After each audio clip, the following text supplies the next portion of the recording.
Hey everybody, welcome to another episode of Monday Night Live. I'm Johnny Burns, your host, and today I'm really excited because we have FLIX Talks joining us in about 10 minutes, give or take. I just talked to him.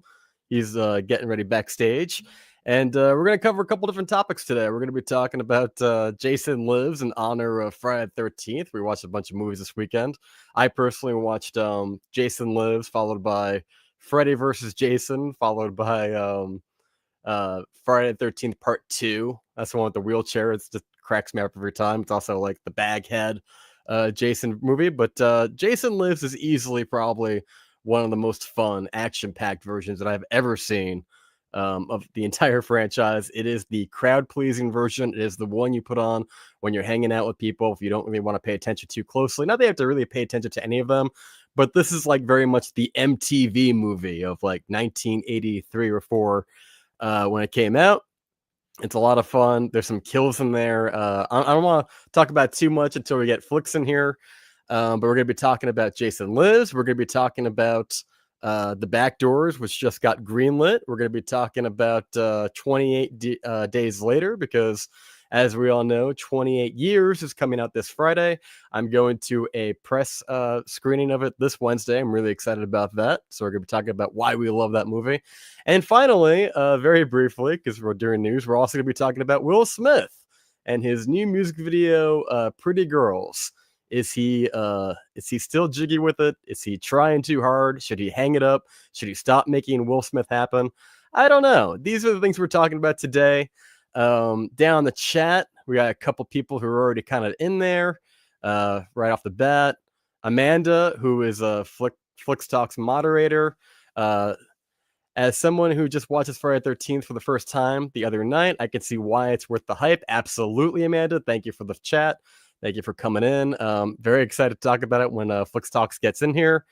Jason Dominguez wrote, just subscribe to your channel, Burns. Your guest, David, sent me a link to today's live stream. I'll attend, but only for half an hour because I'll be attending a watch along on Patreon. Totally understand, Jason. We're very happy to have you for the 30 minutes that you're going to be here hanging out. If you have any questions you want to get into us early on, because we know you got to skedaddle, by all means, get them in there. Thanks for being here. Amanda said, hi, LOL. Burns says, hi, Burns. Hi, Amanda. What's up, FLIX Talkers? Make some noise. FLIX Talks is in the house. All right, let's see if we can get him in here. I think he's backstage. And then Jason just said, hi, David. Amanda, got some sunglasses going. All right, so it's 9 o'clock, right? Close enough. David, you don't mind if we come in a little bit early, do you? I can see he's giving the thumbs up. All right, everybody. He's been doing this for a long time. His name is FLIX Talks. I'm very happy to have him on the show. He's our second guest. He's probably going to teach me a couple things about this whole live stream as we keep going. Ladies and gentlemen, I present to you Live Talks. FLIX Talks. What? Live Talks. All right. I mean, I can do that. We're live right now. What's up, my friend? Yeah, great to finally meet you. I see a lot of your man. content online, and I started diving a little deeper into your channel. I love the ending explain stuff, and I Thanks, usually man. search for that after a movie because that's the part that always leaves me puzzled is the ending, and I never kind of dive any deeper. But yours are very, very extensive, and I love the what's the one we just saw recently? The Bring Her Back, which was very, very interesting. I wish a lot more people saw that movie. It's funny because I did review that movie a little early. They had it like AMC Unseen Screen or whatever. Yeah. And I got up and I was just like, wow, horror is back. And someone in front of me was like, this was the worst horror movie I've ever seen. No. And I was well, like, oh shit. Okay, I mean, wow. The people who are lining up to go see Megan 2.0, they're probably not going to love Bring Her Back. Yeah. It's a very different type of movie. I'm going to get out of the way, get it going, get the chat going a little bit. I'm going to put that trivia question. I was going to put towards the end, but of the 3 upcoming horror movies that are on the calendar, 28 Years Later, Megan 2.0, and the reboot for I Know What You Did Last Summer, how would you rank those from most want to see to least? Ooh. For myself, or you think the general audience? For yourself. Okay, so, jeez. Because I know I gave praise to the A24, of course, but I am like a huge, I love the cheese of Megan and stuff like that too. Sure. I have not seen the sequel to 28 days later yet. So 28 Okay. weeks later, I can't watch 28 years later until I watch the sequel. Well, So that's probably gonna. I'll be But honest with you. I've seen that movie 3 times now, and it is definitely one of those movies, like, no matter how many times I see it, I always, like, go, I don't think I've seen that movie." And then somebody puts it on, and it starts playing, and I'm like, "Oh, right, I recognize that. I think I did see this movie." So it's really, like, if they just use the first movie and don't yeah. even reference the second movie, I think it's fine. I think they recognize that most people don't, I mean, they like the sequel, but it's not like they know not everyone has seen it. You're gonna get a lot of those Easter eggs of, like, Cillian Mm, Murphy, Naomi Harris, Brendan yeah. Gleeson. You're gonna get that. I Okay. I watched it recently, and it's like it's got, like, the guy from Train Spotting, the guy from the Full Monty. The big scene in that movie that he completely throws his wife under the bus. Hmm. And, like, he just makes Okay. a run for it. That's, like, the opening of the movie, and then you have, like, yet to pop off famous people like Rose Byrne and, who's the guy who plays Okay. Hawkeye? Jeremy Renner. Jeremy Renner. They're Oh yeah, they're someone did. they're right, Yeah. they've got big parts in the movie, but, like, again, I've watched it, I kinda went, "Oh, yeah, that happened," and I'll watch it again before Wednesday, but, the Yeah. first I gotta believe they're gonna jump off that first movie hard. Okay. Well, I mean, for anticipation level for me, um, uh, I guess 28 days later might be, 28 years later might be first. Sure, same. Yeah, believe it or not, Megan 2.0 is probably in the middle, and then least I know what you did last. There's no reason for That's fair. a That's sequel. completely fair. I am a diehard. I'm not diehard fan of the franchise. My wife, for some reason, hates horror, but that she loves that movie as a slasher. I think it's because the whole the casting of it, at the time was a big deal, and it just screams like Seventh Heaven and all those shows that were big at the time and stuff. And I really like the first. I know what you did last summer. I hate Mhm. the sequel. It's probably one of the worst sequels to me of all damn time. You don't like Jack Mainly Black? because no, Jack Hey, Black with the dreads? man! Come No. on, we're gonna party! And it's fine to recycle the same formula. It's just those characters were not as likable to me as in the first movie. And I like is it Mekhi Phifer and Brandy, I believe. Mekhi Phifer. Um Mekhi Phifer is just a really yeah. horny guy. That's kind of his whole that's And pretty much it. he plays it well. It's just, the rehashing of everything. And I know with Hollywood, it's been 20 years later type of shit. They just keep rehashing IP, and that's fun and that's great and stuff like that. Eh, it's just another way to shimmy in the surviving cast members, and that's great for fanfare. And if you go to Comic Cons, if you do cosplay, if you're diehards like that, then by all means, these movies are for you. I don't ever go to Comic Cons. Right. I support the movies, I buy them and stuff like that, but I will never find myself at I Comic went to Con. No. one because I wanted to go meet up Yeah. with Sean Chandler and Austin Burke, and, like, it's, Okay. like, right across the street from, like, where it was a Philly con, and it's right Ooh. across the street from, like, where I go to the premieres anyway. And I messaged them because I kind of bounced with them a little bit, and I was like, I usually drive an hour to go to these press screenings anyway. I might as well come in and, like, see what this is all about. And I talked Yeah. to them, that was great. But then I was, like, walking around looking at, like, the guests and stuff like that, and I agree, man. It doesn't work for me. Like, I mean, I guess Eh, it's cool, but, like, I don't For know. It's some, a lot of standing around and standing in line and oh yeah, yeah. that's what I hear too. Because I do have I also have another mod. Rob, shouts out to Rob out here in California. Goes to every single one. He's a diehard as well, and that's what he says as well. He loves meeting people and getting their signature. It doesn't matter how much they charge, because from the prices he tells me, this is like outrageous for some people. But it's the wait times, and if you've grown up, especially if you're older, if you've grown up with a lot of these characters that are these people that portray these characters from like 40 years ago, 50 years ago sometimes, that are at these Comic Cons. This is legendary stuff. Like, my buddy sends me pictures. He's met John Carpenter like 5 damn times, Yeah. and that's great, but he's charging like $150 each time. Yeah. And it's like, I understand it. Like, I would love to see John Carpenter live, like playing live. Like, that'd be awesome. How does that even work? Do you think, like, every time he goes, okay, so as we were talking about last time, when I said yada yada yada, and he's like, all right, you spent $200, I'll give you another 5 minutes. Like, how does that even work? Yeah. It can't be very Yeah, fulfilling, right?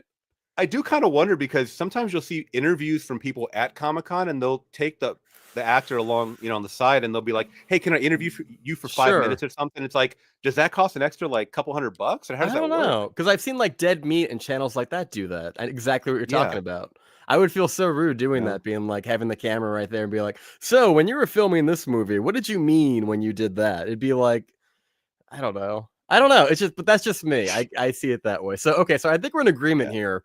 28 years later, Megan Most 2.0. anticipated, yeah.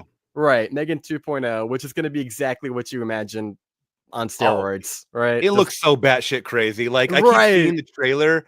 And, I saw it at home at first just for shits and giggles. And I'd done an actual reaction for that with my wife, and we were just chuckling the whole time and laughing out loud.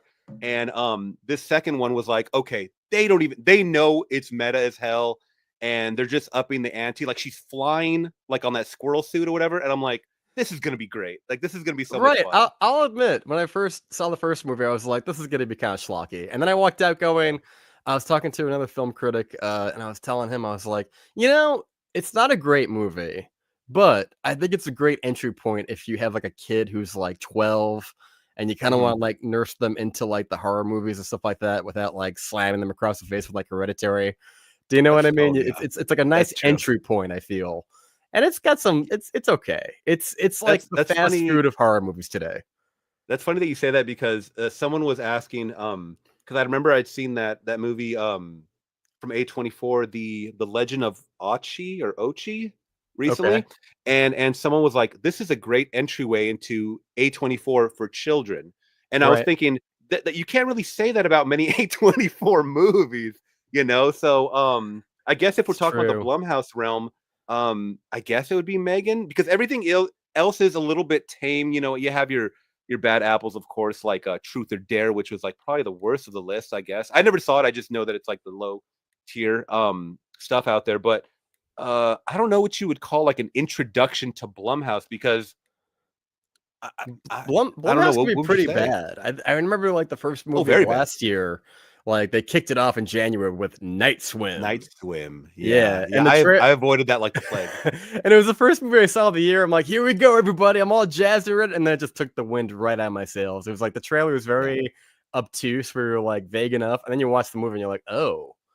Yeah. Yikes. I remember when they during the pandemic days when they had the welcome to Blumhouse, like, for a movie thing on Amazon. Do you remember those? They were pushing those. It was like 4 Blumhouse. TV movies, and it's I called might have Welcome seen to the advertisements, but Blumhouse. I never saw it. No. They were like, Kmart versions of, like, Black Okay. Mirror All right, throwback. episodes. Yeah, they're like Dollar Tree versions of that. They're not good. Okay. Joey Blue King is light always special. awful in everything. Yeah, exactly, Yeah. exactly. Um, and Jimmy then King. And then the third one, that one, it's funny you mentioned, like, it's the lowest on yours, it's the lowest on mine, the I Know What You Did Last Summer reboot. That Hmm. looks rough, man. It's like when you take a movie that was basically inspired because the first Scream made a lot of money, so, like, Yep. they basically greenlit whatever Wes Craven had, oh, I'm sorry, Kevin Williamson had in the writing bin. They're like, "Fine, we'll make your I Know What You Did Last Summer movie," which was pretty much just a Scream cash grab. Then they made a Mhm. sequel, then they reboot Scream again with 5 and 6, and now they're cashing in on that, on the copy of the copy of the copy, to the point of, like, I don't know, Yeah. man. You got like Instagram influencers as like your leads. You're dusting off Freddie Prince and Jennifer Love Hewitt. Yeah. I'll be there because I want to be part of the conversation. I'm a horror fan, but like I'm not going in there Mhm. with like this is gonna be cinema. This is not gonna That's why. be, yeah. Oh yeah, no, not cinema at all. I mean, that's why it's so refreshing, like watching. And this, I will say, when you asked me to watch or talk about Jason Lives, and I rewatched that one, and I remembered why I had avoided that movie, but I Yeah. regret doing that. Is because every time I get to that paintball scene, it takes me out of the movie. It's a little bit not goofy, It's but it's goofy. It's very good yeah, when you have it's different, right? it's very goofy. Let's get into the movie now. Well, actually, you know what? Before that, let's just get some news stories out of the way because I want to talk Sure, about sure, that sure. paintball scene. Um, Absolutely. so let's just go over here for a second. That's our main movie. The Backrooms was officially greenlit by A24. It's going to be filming this summer. Kane Parsons, who created the Backrooms, he's going to be like one of the youngest directors to do a full length feature. It's gonna be A24. It's gonna be big. Chiwetel Ejiofor. I'm sorry, Chiwetel Ejiofor, the guy from 12 Years a Slave, Life of Oh Chuck, yeah. Mhm. Doctor Strange. He's going to be the lead. What are your thoughts? Do you have any history with the Backrooms, the games, anything like that? So this is very interesting to me. I knew once it gained popularity, like something would happen from this, as far as from the media, or entertainment sphere. Mm-hmm. So when this came out, I don't know what you classify this as. It's not creepy pasta, but it's like it's called something, right? Like on Reddit. I don't really know what it's called, but they have this a term for it. But I mean, I'm old as hell. I'd have to do my Same. research on this. But I thought it was very fascinating, and then I saw a bunch of people trying to replicate it, and then when I found out that this kid, when he made it was like 16 or something like that, or Something even like that. younger. Yeah. Yeah, I'll just made yeah. it on Blender, I believe, and I thought it was very well made, very extremely creepy. I subscribed right away so I could follow kind of extensively. I didn't go, too deep into it, but I just followed the videos that would pop up. I thought it was very well made, and if I'm being honest, so who's doing this? Okay, A24. Okay. A24. Um, I think if they let him have a lot of creative control, this can be something beautiful. And I mean, very artistic and thought provoking as far as yes, this is obviously something that I think a lot of us may think about at certain times of. I mean, it's brought up, right? Are we living in a matrix? Like, is there a no Right. clipping zone? Like, are there things out of our elements? I mean, there's people out there that don't think birds are real. They think birds are drones, like that have like spy cameras in them. If you don't believe me, please search that. It's crazy. But like, there are these things out there that people subscribe to, like conspiracies, that I think are fun, and I think this is definitely one of them that can get people talking, even if you have no clue what this Backrooms is. It just kind of piques your interest. I don't want them to steer too off course of what this is, because yeah, they're introducing Chiweedle. I forgot the other actor you talked about, but I don't want them to be like, because I know what they're gonna do. They're gonna make him like some kind of government agent, like trying to find this person that no clipped into the back room, Sure. or it might be the person that clipped into the back room trying to make contact, right? Somehow. Mm-hmm. And they're gonna make it like a crime, like a long legs Fargo type of thing. And I don't want that. I just want to see creepy, subtle, because that's right. I mean, because sometimes just really average settings can be the creepiest, I think personally. Especially when they're dated, because I think that's what the whole Backrooms was like, based off of a dated picture that someone found. Liminal spaces, that's the term that I wanted to bring up. If you search liminal spaces, they're basically pictures that people have taken through time from the 80s and 90s, where you get this unsettling feeling from a very average, mundane, whatever it is, whether it's a picture of Chuck E. Cheese in the 80s, like, Right. wow, that looks kind of weird and dusty. Like, you could smell the photo almost. Uh-huh. But to us back in the 80s or 90s, like, that was average. But looking at it now, it's like, ooh, that's kind of creepy looking. Um, I think it's very interesting, and I really hope for its success. But we've seen things like this go sideways before. True. I don't want to. I don't want to compare it too much to Five Nights at Freddy's, because I never subscribed to the game at all. But I hear a lot of people either loved that movie or didn't like the movie if they were the player of the game. I'm not really sure. So, I mean, I'm championing it just because it's like you have this like 19-year-old kid. So it's kind of oh like yeah, the makings of like your underdog story, right? Like if this works out great, it seems like the channel did. Can you make the leap from YouTube onto movies? I think they just delayed Shady Oaks from Chris Stuckman. That's his big movie. And saw that. there's a What? long list of YouTubers who tried to make the jump into movies. Like Netflix has kind of done a couple of them with well, like what was like the thinning or the who's the guy that fought Mike Tyson? Um, The YouTuber guy. recently, Yeah. is it Not, Logan Paul? Logan Paul. Like Logan Paul had a movie and everyone was like, this is awful. So Oh it'd be yeah. great if he pulls it off. Like I was introduced into the back rooms when I was watching back when what was it? Film Theory used to do the videos on back Oh, when those are Matt Pat was still his on. are cool. Yeah, yeah, his are cool. Yeah, and like it kind of streamlined all of it. Like you didn't have to watch hours of footage. You kind of got the idea of what was, and I'm like they had like a whole theory behind it because it does have like that, like a modern day version perhaps of like Blair Witch Project or Paranormal Activity. Like this seems like the next chapter in that of like the found footage and lots of Mm-hmm. long shots with no cuts. So Mm-hmm. I'm pulling for them. I think it's a cool idea. I like the concept. I like anything that has lots of lore, like Terrifier, like this. Anything that can, the only thing that can mess up is that they over explain it, right? If they go too much into the lore of over explaining what it should be and what shouldn't be, it could totally mess it up in a way. It Mm-hmm. says here, A24 has greenlit the sci-fi horror film The Backrooms from filmmaker Kane Parsons at 19 years old, the youngest director in A24 history.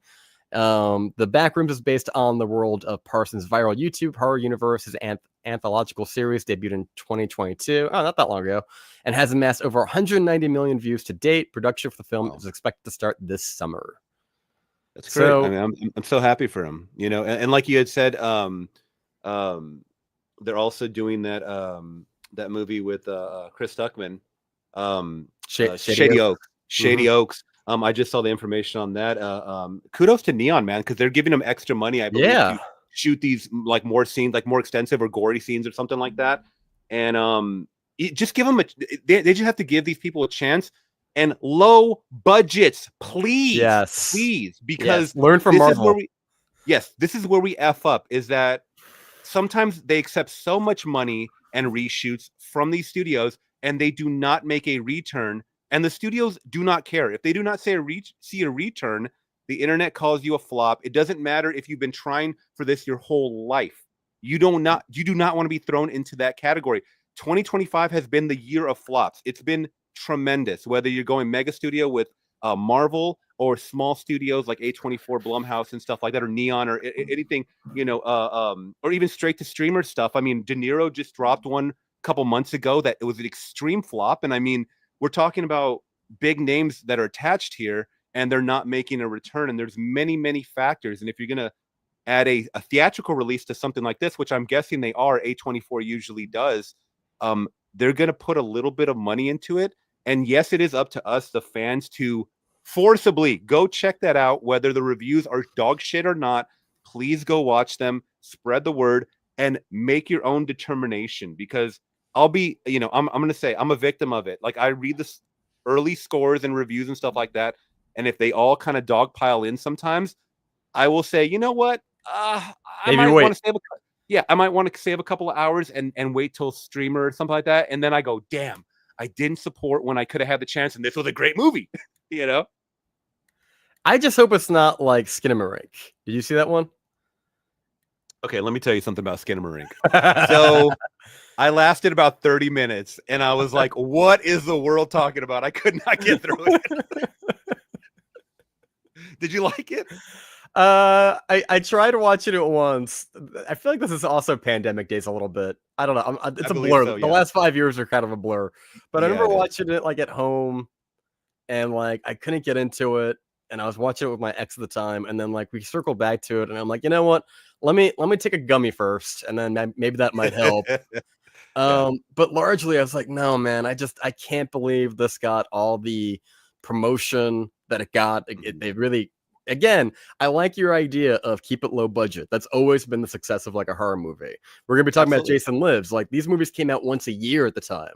I was watching the new one with my current girlfriend, and she was just like, no, it can't be the year after. It's the one before that is. I'm like, it didn't matter. They popped them out. This whole franchise is based off the idea of like the first Halloween made a lot of money. So they said, we're going to make Friday the 13th. They didn't have a story yet. They just had a title. They put it in a big spread on the paper, and they didn't even know what it was yet. And once that hit, it's just like every year they made a sequel, another one, another one, another one. Let's pull up Jason. Where is it here? I love every time. Is it Sean Cunningham when he explains about how literally we just had a name for it and we got all this backing, and I'm like, that is such a like you said, an underdog little story, to something that catapulted in such a mega franchise. And I know we're going to talk about this, but I wanted to compare the cast that we were talking about before of I Know What You Did Last Summer, I Know What You Did Last Summer, the new one coming out. There's something about this Gen Z cast that has a completely different feel from the 80s or 90s kids. They just don't care anymore. Like, I know that doesn't work. It just doesn't work. that's like the thing to not care, like, and you know, you're so vain, and like I understand you're playing characters, but no, like I personally work with younger kids. They don't care. They really do True. not care about much, and they're you know, I understand. And I have to jump back, you know, a little bit. Oh, 20 years ago, I was kind of the same way. I was very self-centered. I was thinking of in the moment type of stuff. So, Hmm. are we just the ones that are getting old, and now the decrepit old people that are? I ask myself that every day, man. I'm like, I'm 37 years old, and I'm just like, why do I I just feel turned like it's 40 this year. Yeah, no? And it, absolutely. Yeah, dig 85, man. deep.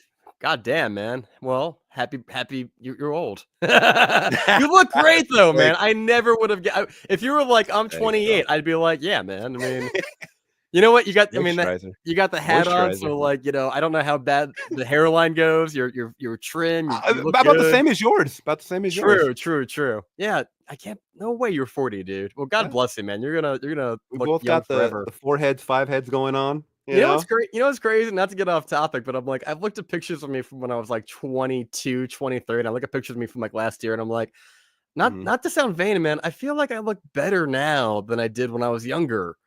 That's Right? good. Like when you're younger, you have like zits and stuff, and like you got no fashion sense, and maybe your clothes are kind of whatever, and Oh god. you're making some bold Yeah. choices and stuff like that in life. And then like you look at it now, and you're like, I think I'm in my Clooney era, and clearly you are too, man.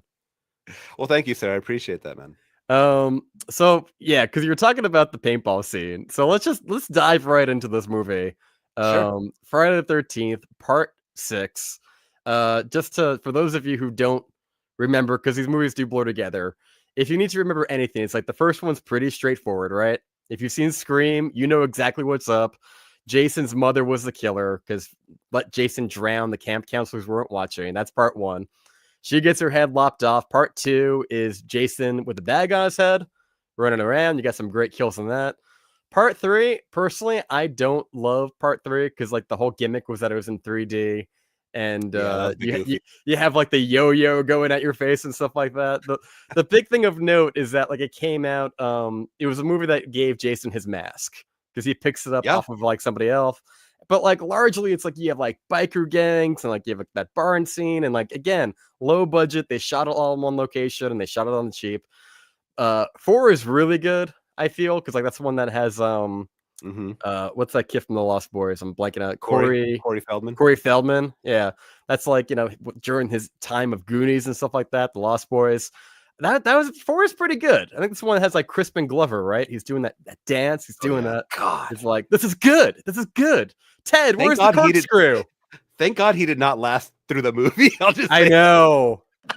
There's a lot of and I notice about these movies because we're jumping around. I'm like, they went hard with like the nudity and the gore back then. yeah. There's a lot of Yeah, boobies in these movies. and there's a lot, if you guys got them on physical, there's a lot of, like, deleted scenes and stuff like that that God, this is all Universal, right? From what I remember, or is it Paramount? New Oh, is it? I think it's Paramount. Yeah, okay, because Freddy's New Line and Jason's that's right. Paramount.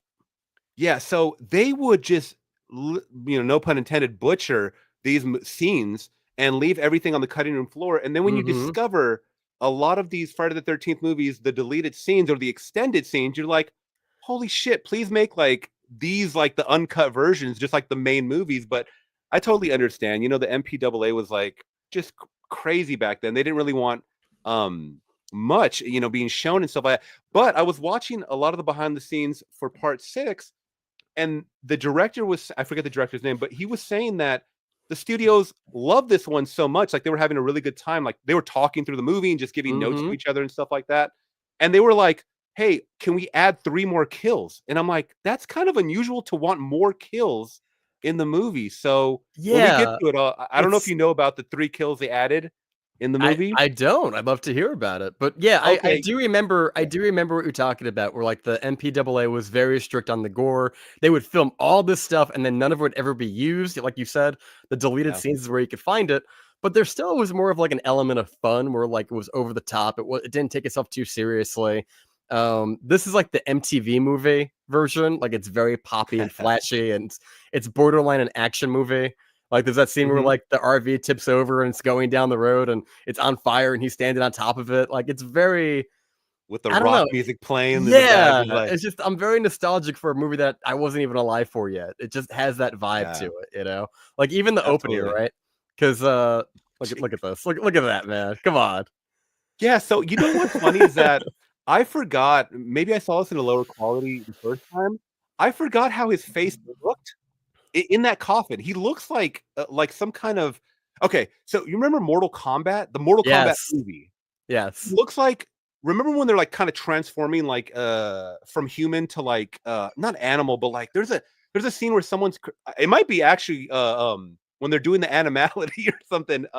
Shao Kahn or something is changing into something. His face looks like that. Like it doesn't look human. It looks like a creature, like a gargoyle or something to Well, me. he's like zombified at this point because 4 ends with little Tommy Jarvis. There's 2 Hmm. Tommies. It's Corey There's Feldman three. 3. In the fifth one, there's a Tommy as well, who's a completely different guy.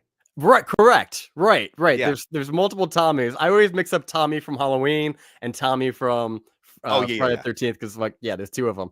But basically, little Tommy Jarvis, Mhm. he kills Jason with a machete in the end of the 4th one.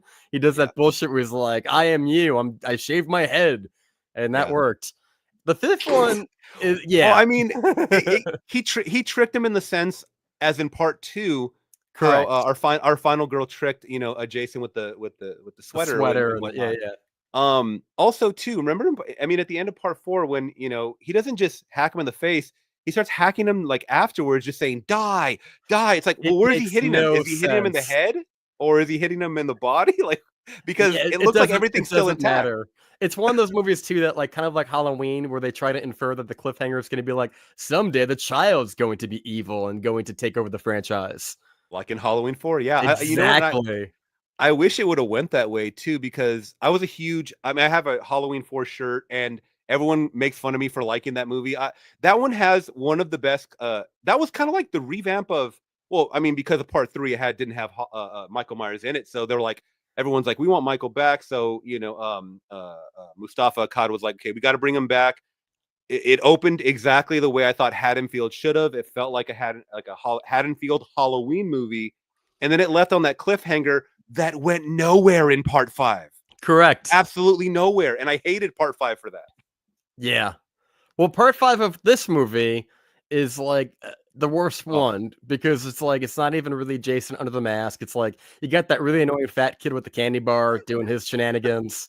Like 5 is a yeah. blind spot. I know. Again, when I watch it, I'm like, oh yeah, I've seen this and I hate it. But 6 is the one that like we're gonna pull ourselves up from our bootstraps. We're gonna get the ball rolling. The Yeah. movie starts with a recast version of Tommy Jarvis, and he's just like, you know what? I need to go and make sure Jason is dead. He sneaks out of the insane asylum with his buddy. They go to the cemetery and they do everything wrong. They do everything wrong that would have avoided all of this. He was asleep in his coffin. They go Yeah. in there, they dig him up. They're gonna pour gasoline on him, but then they take like a rod and like from like the gate, big metal rod, and put it right into his center so that he could be struck by lightning and be brought back to life. Right? Oh yeah. And we get this. Let's see. I think I have a few Frank, images. we get Frankenstein, Franken Jason. Yes. We have this lovely shot, this James Bond intro where he slashes the screen. I mean, That's they so lean into funny. the comedy. They're like, at this point, it's like Freddy. Like we're just doing comedy, we're doing jokes, we're gonna have some fun. And I think it Well, really works. that's oh, absolutely, because that's what Jason needed. As far as he was already kind of like a household name back then. I mean, I was born in the 80s, but raised in the 90s. But who was taking over though as a household name as far as like being like the more just charismatic horror villain? It was definitely Freddy. I mean, he was the one that was more animated, like he had more lines. I mean, Chucky was coming into the scene, right? And he had lines. Sure. Well, these are very clever characters. Jason, Michael did not say a word. Later on, Ghostface. I mean, these are all masked characters that don't say anything, right? Mm-hmm. So you got to add a little bit of flair to Jason. You got to be, I mean, he gets beefed up. I mean, my favorite is still Kane Hodder. I mean, he's in the later series, but I really like this one. I believe his name was CJ something Graham or something like that. Forget the actor's name that played Jason in this one. Also, the story. Do you know the story about the guy who plays Jason in this movie? I do not. What do So you got? this main just sorry, that's the trivia. Just because the behind the No, scenes, I I was love it. watching. Yeah. Um, this I believe CJ Graham, thank you, Q, in the chat. He went to audition for this because people liked his build or whatever, and I think he had done like some shows or stunt work before. But he was ultimately not hired for this gig. They went with another guy. The guy that they initially wanted did not perform as well as they wanted on the dailies once they replayed him. So 2 days later, they called this guy CJ back and they said, "Hey, can you fill in for this guy? He just doesn't have the walk. He doesn't have the mannerisms of the Jason we want." Ultimately, leading to him playing this, which I think this guy is a great Jason. He is, yeah. Yeah. Although it's funny, I was watching this and I was watching Freddy versus Jason after that because my girlfriend wanted to watch it. And like, he's not very big in this one if you look at him. He's kind of like an average guy. He's supernatural, doesn't matter. But like, it seems like with every movie they make Jason taller. Like he's like a big, like if you watch Freddy versus Jason, it's just so extreme in the opposite direction of like he's like 8 feet tall. Yeah. And you're like, come on, man. He's like moving Somewhere over. somewhere down there in the muck and watery, pit, he was over there slamming steroids. I don't know. Yep.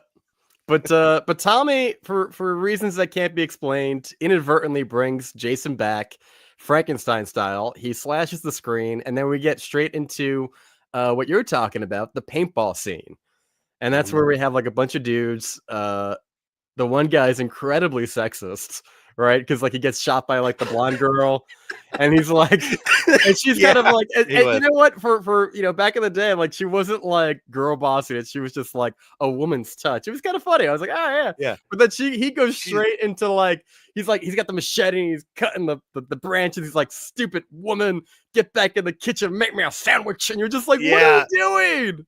the classic sandwich line, and she's only the token woman there, the only woman that Yeah, and I yes. believe it's a an executive retreat or something like that. They all went It's out to the yeah, woods for like it's this like company game or something. a company team meeting building type of thing. Yeah, yeah, Yeah, yeah, yeah, yeah. yeah, And yeah. That was pretty funny. just to get some extra kills in there, it feels like, because they have no connection to the plot whatsoever. Like, I mean, the three guys get shot through the head like all at once, like duh, duh, duh, duh, duh. Like three. Yeah. I was waiting for like 1,000 points, Jason. Like Well, that scene also too had an extended scene where they build a whole cast mold of each one of their heads, and when he lops them off, they were supposed to go flying off the screen just like bloody, but the MPAA said nope, that's too much. Don't even Mhm. show it. Just show the bodies fall, and that's what we saw. Yep. And then we have Tommy Jarvis who rushes to the police station with our Donald Sutherland looking sheriff. Who's of course you have to have the cliche of like the sheriff with the daughter. The daughter's like a troublemaker who's like, "Daddy, I'm gonna do what I want." Oh You yeah, have like the sidekick guy, the deputy who's got that line. He's got like the laser pointer gun. And he's like, "Hey, wherever the doc goes, you bang!" Right? yeah, You bang. get all of this stuff in this movie that kind of makes it very charming. And how big was that laser sight? Jesus Christ! Huge, dude. That thing Huge. was a cat. Figure That is looked like compensating. some kind of pipe bomb or something. Yeah, it was Uh-huh. wild. And of course, it's the same thing where it's just like, you have to believe me, Sheriff. Jason's back. You gotta, warn everybody. He's like, get the hell out of my town. He Yeah, drives them out of. I think he locks them up, and then like the following day, he drives them out of town to like where the city line ends, and just says, "Don't come back. You're done." But not before the daughter comes over and like, "Hey, Tommy's kind of cute. I think I'm gonna piss off my dad again and see what I be can get rebellious. into." Yeah.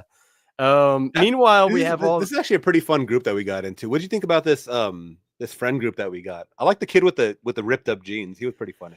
I think they're pretty fun. My favorite character is the because they're very Saved by the Bellish. Yeah. There's the one girl, the one black girl looks just like Kelly from Saved by the Bell. Oh Like the yeah. hair, the outfit, the whole getup is just like that. This is Saved by the Bell, and I love that, Oh man. yeah. The costumes are iconic. I can see like why they would get like figurines and stuff like that because they're very distinctive for the franchise. You Absolutely. you also have like the younger kids because you have like the teenagers and you have like the younger kids, and this is where the dead meat gets its intro because you have like two young boys under the bed, and he's like, what do you want to do? What did you want to do when you grow up? He's like, I don't know. He's like, I think we're dead meat, real Yeah. dead meat. I'm like, oh yeah, that's the thing. So Yeah. you have lots of that. You bring all the young kids in. The teenagers are kind of like trying to safeguard them the best they can, and then from there it's just like your typical it's just your typical slasher. You know, you got like Camp Crystal Lake, or it's Mhm. one of the lakes around it. Jason shows up, takes them out one by one. Do you have a favorite kill in this movie? Ooh. Um, you know what? They were all pretty satisfying, like, Down in the very chat, throw some out. yeah, put some in the chat, please, please, please. Also, I wanted to ask you, is this the first time we see kids in, Camp Crystal Lake? I mean, It oh, might besides, be. I feel as like far it's as, like, them part of the I feel mayhem? yeah, someone pointed out to me recently that like 3 of the Jason movies take place within like 72 hours of each other. Like 2, 3, and What? 4, 2, 3, and 4, from what I was hearing online, was like all 3 of them like take place within 72 hours, which is How? crazy. I guess they just well, I guess like 3 picks up from 2, 4 picks up from 3 a little bit. That could be There's wrong. Comment down below. yeah, I have to rewatch those endings then, I guess. That's it. You gotta do some ending explained tie-ins or I something. I know, don't right? I should cover them all on the channel. I've never covered these movies before. It feels like a Oh, easy okay. staple.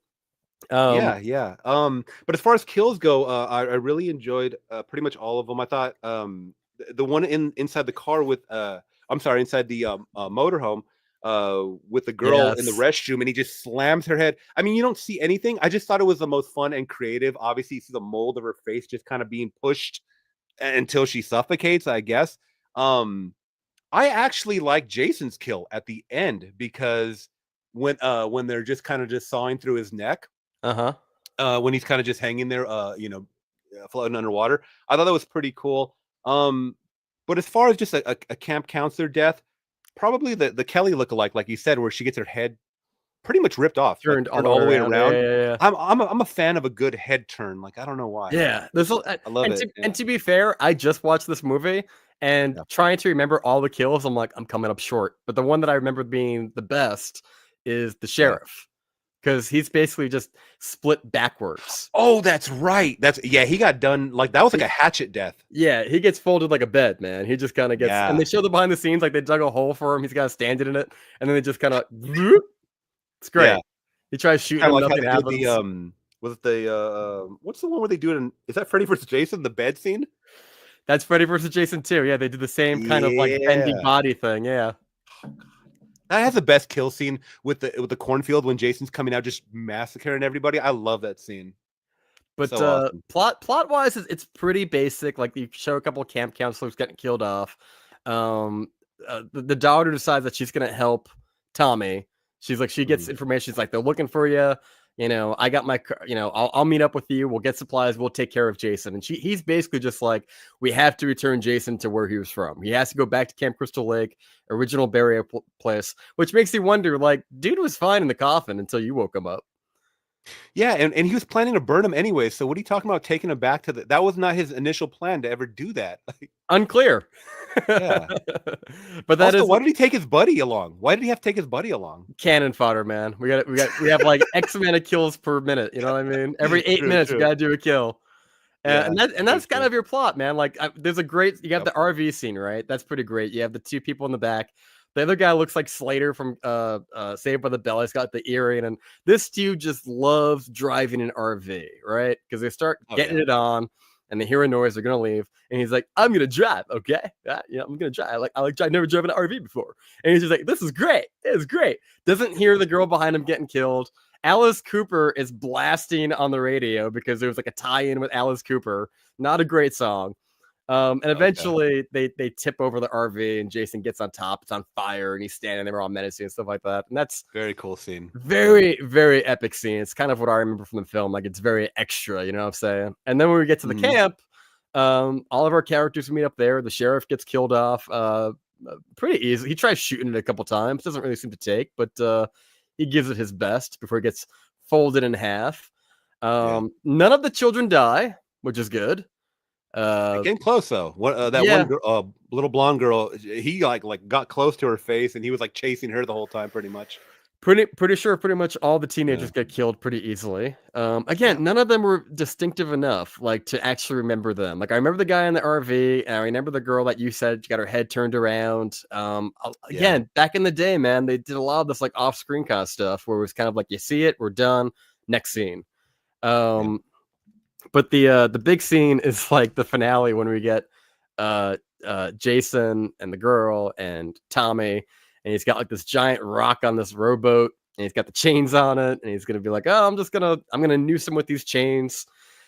Jason comes like walking into the lake and he just like breaks the damn boat in half, and they sink him. He tries to drown Tommy underwater a little bit, but eventually they're able to get away and return Jason to his final resting place, which is Camp Crystal Lake with the chain around his neck. And Which, yeah, he's still there to this day. Actually, I mean, if you to look it this up, day, there's yeah, someone made that actual replica and put it at the bottom of the lake, and there's I've seen that. actual, yeah, that's a real thing, dude. That's awesome. Jason's really down there. So I mean, if you ever want to go scuba diving, you could possibly find him. I mean, I don't know. I don't know how accurate this Crystal Lake is. I mean, because in this one they actually filmed it in North Carolina, I believe, or somewhere down, or Georgia, I believe it was Georgia. So Right. it's nowhere near. Was it Jersey or wherever the? Jersey, yeah. They're filming Yeah. there right now, So actually. for Camp Crystal Lake. I mean, for the prequel. For the prequel TV show, which is probably gonna be on, I'm Yeah, guessing Peacock. That's what I heard. Peacock. Yeah, with Linda Cardellini. Mm-hmm. I'm looking forward to that. Do you think that can sustain a TV series though? Like 9 episodes of filling in the gaps of things we already know. It's going to be interesting these first couple of episodes. Because I think for the diehards, yes, but for people that are just kind of like, oh, like I remember Jason or whatever, I don't think it's going to be a complete sell for them. It's going to be a niche type of show. I think it's not going to probably kick in like most shows do until probably halfway through. You're going to get an extreme amount of exposition. You're going to get, I Easter don't really know eggs. much yeah, I don't really know much detail, so I'm just guessing. Just I'm sure exposition, possibly with the dad to see what the dad. Hopefully they don't go. See, this is the thing, we're not talking. Jason is not the same as Freddy in the fact that, and I always get shit for this one too. Q knows it in the Q reviews in the chat. I told him that I like Freddy's Dead Yeah. mainly for the back lore of his father, and they talk about that and how menacing his father was to him, also played by Alice Cooper. So we get to see him, whipping him and stuff like that. So we get to see them Robert England. Yeah, Robert. Yeah, No, yeah. but the dad is played by Alice Cooper. No, Freddy's dad? father. Yeah, in the movie. I think Freddy's dad is played by Robert Englund as well. Because they have that scene where No. like the nun is being taken advantage of by all the insane asylum guys, and one of them is Robert Englund. When he goes down into the basement when he's a teenager. When this is Robert Englund when he's a teenager, or Freddy when he's a teenager. I'm gonna show you, dude. Down in the chat, help us out. Alice Cooper. Let's see, Freddy's dead. Alice Cooper. I mean, you can pull up a picture. I have it right here on my phone. Sure. You can't tell it's him because he has obviously no makeup on. He just has a hat and a. It's 1991, but yeah, see right there in Q reviews saying Alice Cooper played Freddy's dad. Give it a rewatch. It's about a couple of minutes, but it adds, I think, to the story of, once again, the character that he becomes. We don't know much about Jason's dad, but I don't think we need to know that he did anything, because we know that Jason's already he doesn't have that killer instinct. He's someone that died because he wasn't being looked after, and he was already mentally disabled and disfigured and stuff like that. So it's not like he was evil to begin with. Yeah. You know what I mean? Freddy was literally kind of like, he came out like the spawn of Satan, kind of, so. Well, in the second one, the final girl is sitting at the bar with her friends, right? All the couples stay at the house. Like you have like the Superman dude in the wheelchair and the girl, but then at the bar you have like our final character and some other ones, and they're talking about like the lore of what could be going on, and the verbiage is kind of like, oh, this aged great, because they're just like, she's just like, what if he's just like a frightened retard, and you're like, oh shit, this is not. It's fine. It's fine for you to. Apparently, that word's okay now. But like, it's funny watching that movie now, where you're just like, yeah, he's basically a simpleton. I mean, it does kind of fall apart in the respect of like, Pamela Voorhees comes back to get revenge for Jason, who died because he drowned, but then he didn't really drown. He just kind of died. He's undead. Now he's coming back to get revenge for Pamela, who then they killed. And you're kind of just like, all right, I guess I follow that. Yeah. Shut up and I consume. Yeah, pretty much because like you, I also watched part 2. I was sick for the last 4 days. I'm like 90% recovered right now. So I just watched part 2 and then part 6 and I had a blast with them. And I forgot how slow some of these movies were because part 2 had its slow points as well. Even part 6 a little bit in the middle when damn Tommy keeps getting locked up left and right. But Yeah, there is a couple of, that whole campfire scene and I personally like that where the group is I do together too. telling the story because Yeah, yeah, maybe for a modern audience it might not be too engaging, but it adds to the spooky mystery of everything, even if you have heard it before. yeah, And it also does tell, like you said, Jason was watching from the water as his right. mom got beheaded. Well, how do we know that? Just popped his head up and just was watching, and then he just goes back down. And in a couple of years, I'm coming back when I'm 18 or whatever. He's like, I got my Like, calendar. It's almost Friday the 13th. Hold on. yeah, yeah. So there's that whole aspect of okay, he drowned, so he's dead. Right. But then he also comes back as what? Like, what is he initially? Because he's in a coffin now, but then he gets resurrected as zombie. But it's like, how can you be a zombie when you already were a zombie, Well, now he's a right? Frankenstein because they electrocute Or him back to Frankenstein. life. That's kind of what Yeah, they. But yeah, I kind of always labeled him as just being undead. I mean, we never yeah, see like a magical book that brings him back or anything like that. It's just kind of yeah. understood that Jason wants revenge and shut up and consume.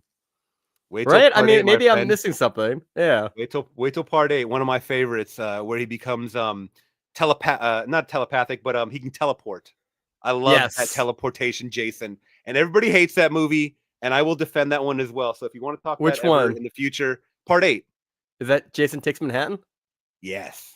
Yeah. I mean, you got a great shot of him going down Times Square. That's the best when he kicks the Oh, boombox, lovely.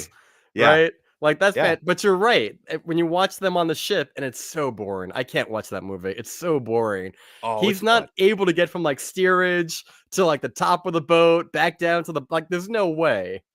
There's a scene in I mean there's a couple scenes where he does teleport. You can look this up on YouTube too. They have because that was a constant debate. Can he teleport? Can he not? And I guess in part 8 you see it the most. But there's a scene when it's a very simple kill where he kills this girl inside of an empty like a dance hall. Like there's like the Yeah, music like mirrors and blaring and stuff like stuff. that. Uh huh. Yeah, and she's like sees Jason, and then she like turns around, and then there he is again, and then she turns around, and then he's on the opposite side of the room. It's like, whoa, wait a minute, other shit is at play here, and he just grabs her and chokes her, slams her, and I'm like, Kane Hodder, baby, that's all you brutal. He's just brutal, and at this point, once again, we're talking about the undead, we're talking about an entity, some kind of weird presence that's out there. That movie just goes so sideways, and I loved it. But this one was a very, very fun one that I'm glad I rewatched in the series for sure. Yeah, I watched 2 and 6 too. But going back to 8. Yeah. Um, it has one of my favorite kills of all time because it's like you have this one character who's like a boxer type character, and Oh he's on yeah. the rooftop and he's like, "Come on, man, come on, give me!" And like it's just like he punches him, he punches him. Jason does one swing, his head goes flying off. It goes spinning like a soccer ball down the side of a building into a Yeah. trash can. The trash can closes the top, and I'm just like, cinema. It was brilliant. Jason lets this guy punch him, and I think the reason why is because he probably is not Respect. used to anyone. Yeah, respect. Probably not, hey, take some licks off of me. Plus, you're punching a damn mask too. You're not punching flesh. And so it's Yeah, gotta hurt, right? But he's letting this guy punch him for about 4 to 5 minutes, like it goes nonstop. on. It just Yep. goes on until this guy gets winded, and then he just grabs him by the shirt, boom, and just knocks his block off literally. And it is beautiful. It is great. And that encapsulates the fun that this series kind of went into. Because I Yep. think the first maybe 3 or even 4 were extremely serious. Like they were trying to take them, I mean, even in 5, because 5 had a very serious tone of like you didn't know what was going on, type. Um, and then they just started having fun once I think we started getting into part 6 with the paintball and different aspects of it, like the 007 intro and stuff. So Mhm. yeah, they had fun with it. Yeah, Julian in the chat, Q is saying it was Julian that got his head knocked off. Yep. Rest in peace. I think people hate 8 too because, like, there's a scene, like, they're in the sewer and, like, he looks like, I don't even his face is like a Yeah. green melty skull, And you're like, what is Yeah. this, man? Yeah. I mean, as a kid, I remember watching that and I was like, this is cool and scary, but rewatching it, I'm like, oh, and not even to forget about the part when he turns back into a child. Yeah. Do you remember that? Yeah. I'm like, what is the point? What is the purpose of it? Didn't make any sense because I mean, it is something that they introduced back into Freddy vs. Jason, which you just rewatched. Is Right. they go, oh, Jason's afraid of water, and I'm like, no, he's Sure. not. He's in water all the time. What the fuck See, are you that's talking that's a about? good point, isn't it? You It's what know? they wanted to have the extreme of like fire versus water. That's the best I could figure they were doing in Yeah, 2002. I don't possibly. know because it is a little weak. It's like, dude, you live in the fucking water. You walk in and out of it all the time Yeah. in So the slow whole mo. thing, yeah, going back to 8, the sewer just floods with sewage or whatever. And it's funny because this is like New York, and you always think of sludge and Yeah. slime and ooze, like Ninja Turtles living under the sewer and stuff. Q And review Q review said his face looks like doo doo in part 8. Yeah, it does. Green, lots of fiber. it, yeah, it wasn't that great, but I I forgot what I was gonna say. Oh yeah, so the sewage is rising, and then he pretty much drowns in the sewage, which you're like, okay, so now he's back to drowning again. And it's like, Sure. I guess, you This know, is this is what happens if you have too many writers across the sequels across the years. It kind of just goes, just I get them want to see the out, just get behind. them out. Yeah, I wanted to see the behind the scenes of that because that movie went in so many damn directions. I mean, New Jersey lake connects somehow to the Atlantic Ocean. I don't know how that works, but Yeah, teleportation, man, teleportation. you It's can funny. It's teleport a whole funny. boat. It's funny you were saying about the scene where like it goes on for like 4 minutes with the boxing guy in 8. Mhm. Because I was watching the new one, or I was watching these movies, 6 and 4 with Wes, and she was like, "How long is this movie?"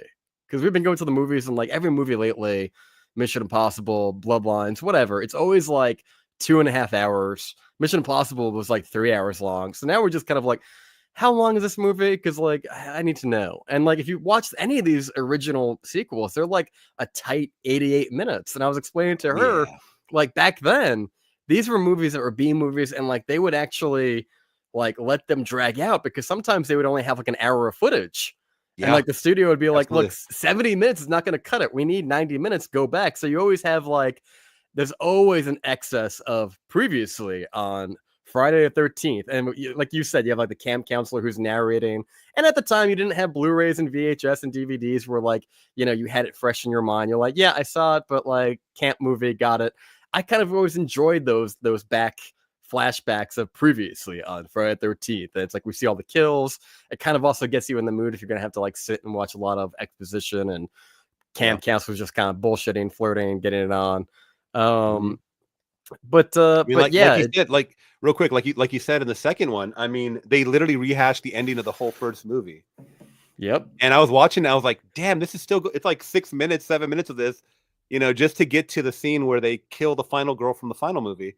And also too, I heard that they did not tell that girl they were going to kill her off. You know that? really. Yeah, they're like, we want you back for Friday the 13th Part 2. And she's like, oh, great. And they literally kill her off in the first scene.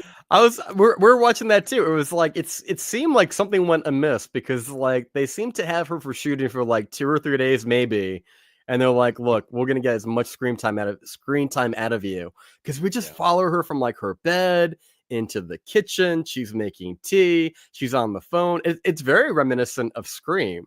It does feel like Scream kind of saw this and A was little like bit, yeah. the Drew Barrymore scene. It's like we're following her to the stove, and then she's on the phone, and then she walks Hmm. back. The mom is like, I'm okay. She's like, this is just who I am now. I have PTSD. Ah. And then finally, Jason kind of makes an entrance, but like we killed like 12 minutes with like what they probably shot in a day. And that's Yeah. unheard of. Usually in big production films, you film like for a full day, you got maybe 2 minutes of finished product that makes it into the film. This is like, nope, we're going to put as Yeah. much as we can into this 8-minute bit and then Yeah. onto the rest of the movie. And that was definitely on Paramount Studios too. There was no way they went on Totally. location for that. No. They went wherever she was filmed. That was probably her home or someplace near her home. Yeah. Like, hey, we're filming on Thursday, be done by Monday. Don't worry about it. Yeah, true. And That's how they did it. it's pretty unceremonious. Like if you think about this one, like Friday the 13th is one of those franchises that really doesn't have like a solid, iconic final girl. Because it kind of Yeah, shifts, right? Like there's no carryover. One you're into two right. is probably the most carryover, and they kind of just nip it pretty quickly in the opening. Yeah, I'm trying to think. Yeah, you don't get a crossover really. I know for Friday they put like a poster up on Instagram of all the final girls, Oh, and I there was reposted that one. Yeah. yeah, and there was 12 girls, which tells you like a girl a movie basically. Mm-hmm. You know, I kind of like that. I we mean, really need it one is more, don't we? right. I mean, I kind of like that. It's yeah, I know, right, for the 13, but I do like it's a fresh, new crop of people. That's why I don't mind those reintroductions of, here's the lore of Jason in case you didn't hear it, because it's like, how far are these camp counselors traveling? They have not heard the lore of Jason in their Right? state, at least a state. I mean, because they're not coming from out of state. It's not like, oh, we're flying in California camp counselors to New Jersey. Have you guys heard of this New Jersey murder going on? They might not have heard of it, but I think everyone in that tri-state area has heard about that. True You know, facts, dude. Facts. but Well, I mean, they try to they always try to like rename the camp too because it's Camp Crystal Lake. They call it Camp Blood, but Camp there's Blood. always like, oh, this used to be Camp Crystal Lake, or Camp Crystal Lake is Oh, it's across the other side. Like it's like just yeah. stay away, condemn it all, put some condos. You And then know? it's like Forest Green or something like that. Yeah, Something something weird. like that. But But yeah, yeah, I mean, yeah, I mean, they're right. You can't cover it up. It is a part of their history and stuff like that. And these movies are fun. I mean, just stop after a while. Just stop going to the camp, right? Just no kid wants to go to camp really, anyways. I mean, I went to camp once. It was okay. Did you ever go to camp? I didn't like stay over. But, like they had like a thing for like No. kids in the '90s where like you would go to like a basketball court and like you would do different things, but then they would like pick you up after. Like you didn't like go to Oh, really? like the swamps of New Jersey and hang out for the summer where the parents were like, I'm gonna get it's the '80s. I'm gonna get drunk and just drop my kids here and I'll see you in September. I can't say I ever have. And I was wondering Okay. about that. Like, do you think people even do this anymore? Where they send their kids to camp I or don't think so. anything along that level? And you know what? Some of my favorite movies, like Camp Nowhere, or like what's the one with the with Ben Stiller with the fat camp? What is that? Oh, Heavyweights. Heavyweights. heavyweights. It's like White Oh, Goodman. Yeah. so yeah, yeah, yeah. That is definitely the inspiration for White Goodman. One of my favorite movies. Do they have fat camps or weight camps? I guess we call them now. I'm sure they exist, but I can't imagine they're prevalent in this day and age. Yeah, it's just like people hire personal trainers now, so you don't need to go to a whole It's camp, I guess. it's kind of like the same idea of like one of your teenage friends having an uncle who has a cabin and we're all going to go for the weekend. I don't think that exists either, I but don't it's in think every that, movie. now it's creepy. Yeah, now it's just Um, creepiness. speaking of like Gen Z, like how like modern day kind of teenagers, I guess there was a movie that came Mhm. out. I want to say a month or two ago. It was the kid from Stranger Things. Um, Finn Wolfhard. yes, he made a movie called Hell of a Summer. Did you see it? Do you know about it? I did not catch it. I did see the trailer for it. I did not catch it. Looked like a kind of a nod to the old slashers a little bit. It is, and, like, it really does kind of show you, like, what would it look like if you sent some, like, 19-year-olds of today in 2025 to a camp to do whatever, and I couldn't tell if it was trying to be, like, a parody, or a satire, or how much was supposed to be genuine as far as, like, a representation of kids today, because it's like, of course, they got their phones, and all they're talking about is, like the girls are kind of like, I really like Brian. He's going to school for gender studies and like stuff like that. And it's just like, again, they're not interested in what's going on. And then when the kills happen, you don't care. And the movie was a sludge to get through. I don't recommend it. Oh, okay. I have like the letterbox and the IMDb, and I went by. Let's go by the audience. How would you rank the movies I've seen? It's way at the bottom. I think it's got like a 4.2 on IMDb or something like that. It's Oh, not wow. it is not good. I saw it at AMC thinking like maybe I can make a video out of this or a review. And I was like, by the time I got home, I was so discouraged and I'm like, nobody cares about this movie. See, sometimes these, and that's sad because I believe that was his first directed movie, right? Or Yeah. he's part of the behind the Him and scenes. somebody else directed it. Yeah, and they don't try too hard. They're like, okay, we have a concept that we can kind of lean into the horror genre a little bit, and we know that meta is selling, so let's just something meta and have fun with it and stuff. that's great, but guess what? We get 10 of those movies a fucking year. Sorry, I don't know if I can curse on here, by the way. No, go for it. It's fine. Cool, okay. Yeah. All right. So, but I think that's what they do, and it's like you don't necessarily need to reinvent the wheel, but being creative does make you stand out. So at the end of the year, you go, you know what, that Finn Wolfhard movie was kind of cool. It was a little different than Scream 1 through 800 that we're going to get in our lifetime, right? Yeah. So sometimes, less is more, obviously, but get that tight budget once again. Come with a more creative idea. You can throw your tropes in there. You can have your fun spins on it. But sometimes I think they get too meta or too, oh, we're going to lean into the Gen Z jokes. And then it's like, you Right. don't even sound like a real Gen Zer anymore. You sound like someone pretending to be a Gen Zer, Right. I remember watching it too. It was like the vibe has changed too, right? Because back then in the 80s, even into the 90s, like, getting drunk and getting laid was very much a big staple of these movies. Oh, yeah. When you watch the new one, Hell of a Summer, it's like, you know, today's kids, like they don't, I mean, they vape, but they don't drink. They're not really into sex. Like a lot of audiences today are kind of like, why do we need like a sex scene in a movie? Like, can't we just skip that out? Like, we don't want that. That's so funny that you bring that up because today I saw something. I mean, I take everything I see on Twitter with a grain of salt because I don't know what's real, who's trolling what. Right. But there was a post that was going mega viral, like 30 million, of someone reposting an image or a GIF of Final Destination. You saw Bloodlines? Yes. Loved it. Okay. Yeah, me too. So you know the kill where the girl gets smashed in the trash, not trash compactor, but the Garbage truck. recycle Yeah. garbage truck. Thank you. Um, they reposted that, and the title or the caption said, "Who likes this sick shit? You guys should be ashamed of yourself." Oh, you should see And Terrifier. yeah, but the whole implication was that Gen Zers or younger audiences don't find this stuff amusing, and they think that they don't understand the humor or the entertainment in it or the satire or anything about it. Just like how you said they're not drinking. Statistically, they're not drinking. More Correct. bars are serving mocktails now Yep. for people that just want to be there and socialize, which I totally get if you don't have to drink. Um, but I'll just tell you this: 20 years ago, if anybody gave me a mocktail, we would laugh in their face. All right. So that I've drank mocktails now, but that's fine. But I know times are changing, but I just think that is this audience ever going to change when it comes to horror? Because I still find horror as like a niche thing, at least when I go out to the theater to watch it, especially if it's a smaller studio. I see the horror heads in the audience, and they're as old as me. And I Yes. don't see many younger people, and that gets me a little afraid because either they're waiting for streamer, which I totally get. A lot of people are just lazy and they will not go to the Cost too movies much anymore. too. Cost too much, yeah, everything. Um, everything's just changed, and It'll I it'll just be hope on it'll be on streaming in 2 weeks. exactly. Especially if the movie bombs, it'll be in 1 week sometimes.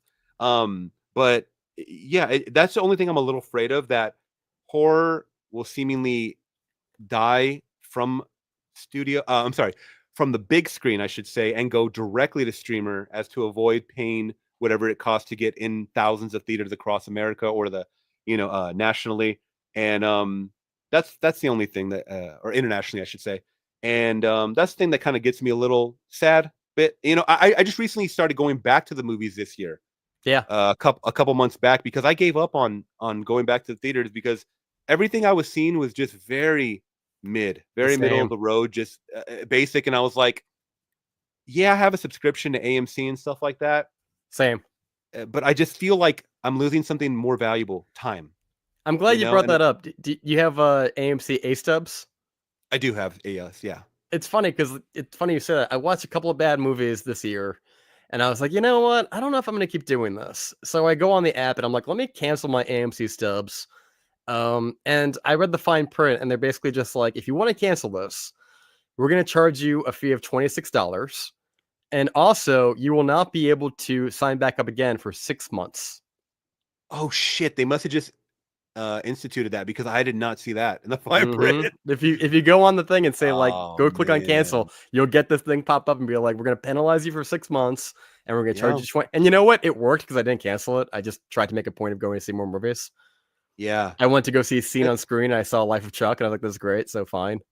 But I was gonna actually go watch that one, but I don't know. It just seemed too damn happy for me, and I'm like, no, I'll wait. I kind of like the Regal Cinemas better, to be honest. Okay. Like I See, go we at have a Regal yeah. Cinema near us, and it's they have not updated it whatsoever. So the chairs are just torn apart, the screens are old and Yes. dusty, and they also have a plan too. I'm pretty sure it's Regal. It might be Cinemark or Cinem. I forget which one it is. But they have this weird plan where it's like you pay like 3 months, 6 month, 1 year. So if Okay. you pay 3 months and you cancel after the first month, well, you paid up front for 3 months, and I hate that. Yeah, it's kind of bullshit, but I guess It that's is. just the way it is these days, right? The weird plans, man. So I think AMC is probably the most bang for your buck. Granted, I still have to drive like 12 miles to go, 12 miles there, 12 miles back. I get all my points though. That's the cool part. How long does it take for you to get to your cinema? About 10 minutes. Oh, okay. So you 10 got it minutes nice. there, 10 minutes there. It takes me like a good like half an hour to get to the cinemas. So it's kind of Ye- crappy like when you get there and it's bad. And I go to It's a bad movie, yeah. do you get press invites? No. Oh, we got to get you on that, man. You got more than enough to swing that. And you talk movies every day. Yeah, I don't Um, even. You know what's funny is that I had a couple buddies that are really into that too, and I asked them one day. I go, "How do you get this?" And I think they sent me a website or something. And yeah, I got an event because I live kind of close to LA, about 45 minutes away. yeah. I'm in California, by the way. I didn't know if I told you that. Oh, right on. Um, so I'm about 45 minutes from Hollywood, and my buddy sent me a link. I remember it was for The Hunt in 2020. You remember that? Yeah, I love that movie. Yeah, it was fun, right? So I I was love that. I love the. It's more than $6, bitch. Yeah, I love that movie. It was a very, very fun. Was that a Blumhouse? I believe it was because all the Universal, Blum Universal. yeah, but I believe Blumhouse was attached because Jason Blum was there and Okay. Ike Barinholtz, like all these people, all the cast was there. The main woman, I forget her name, she's a big star though.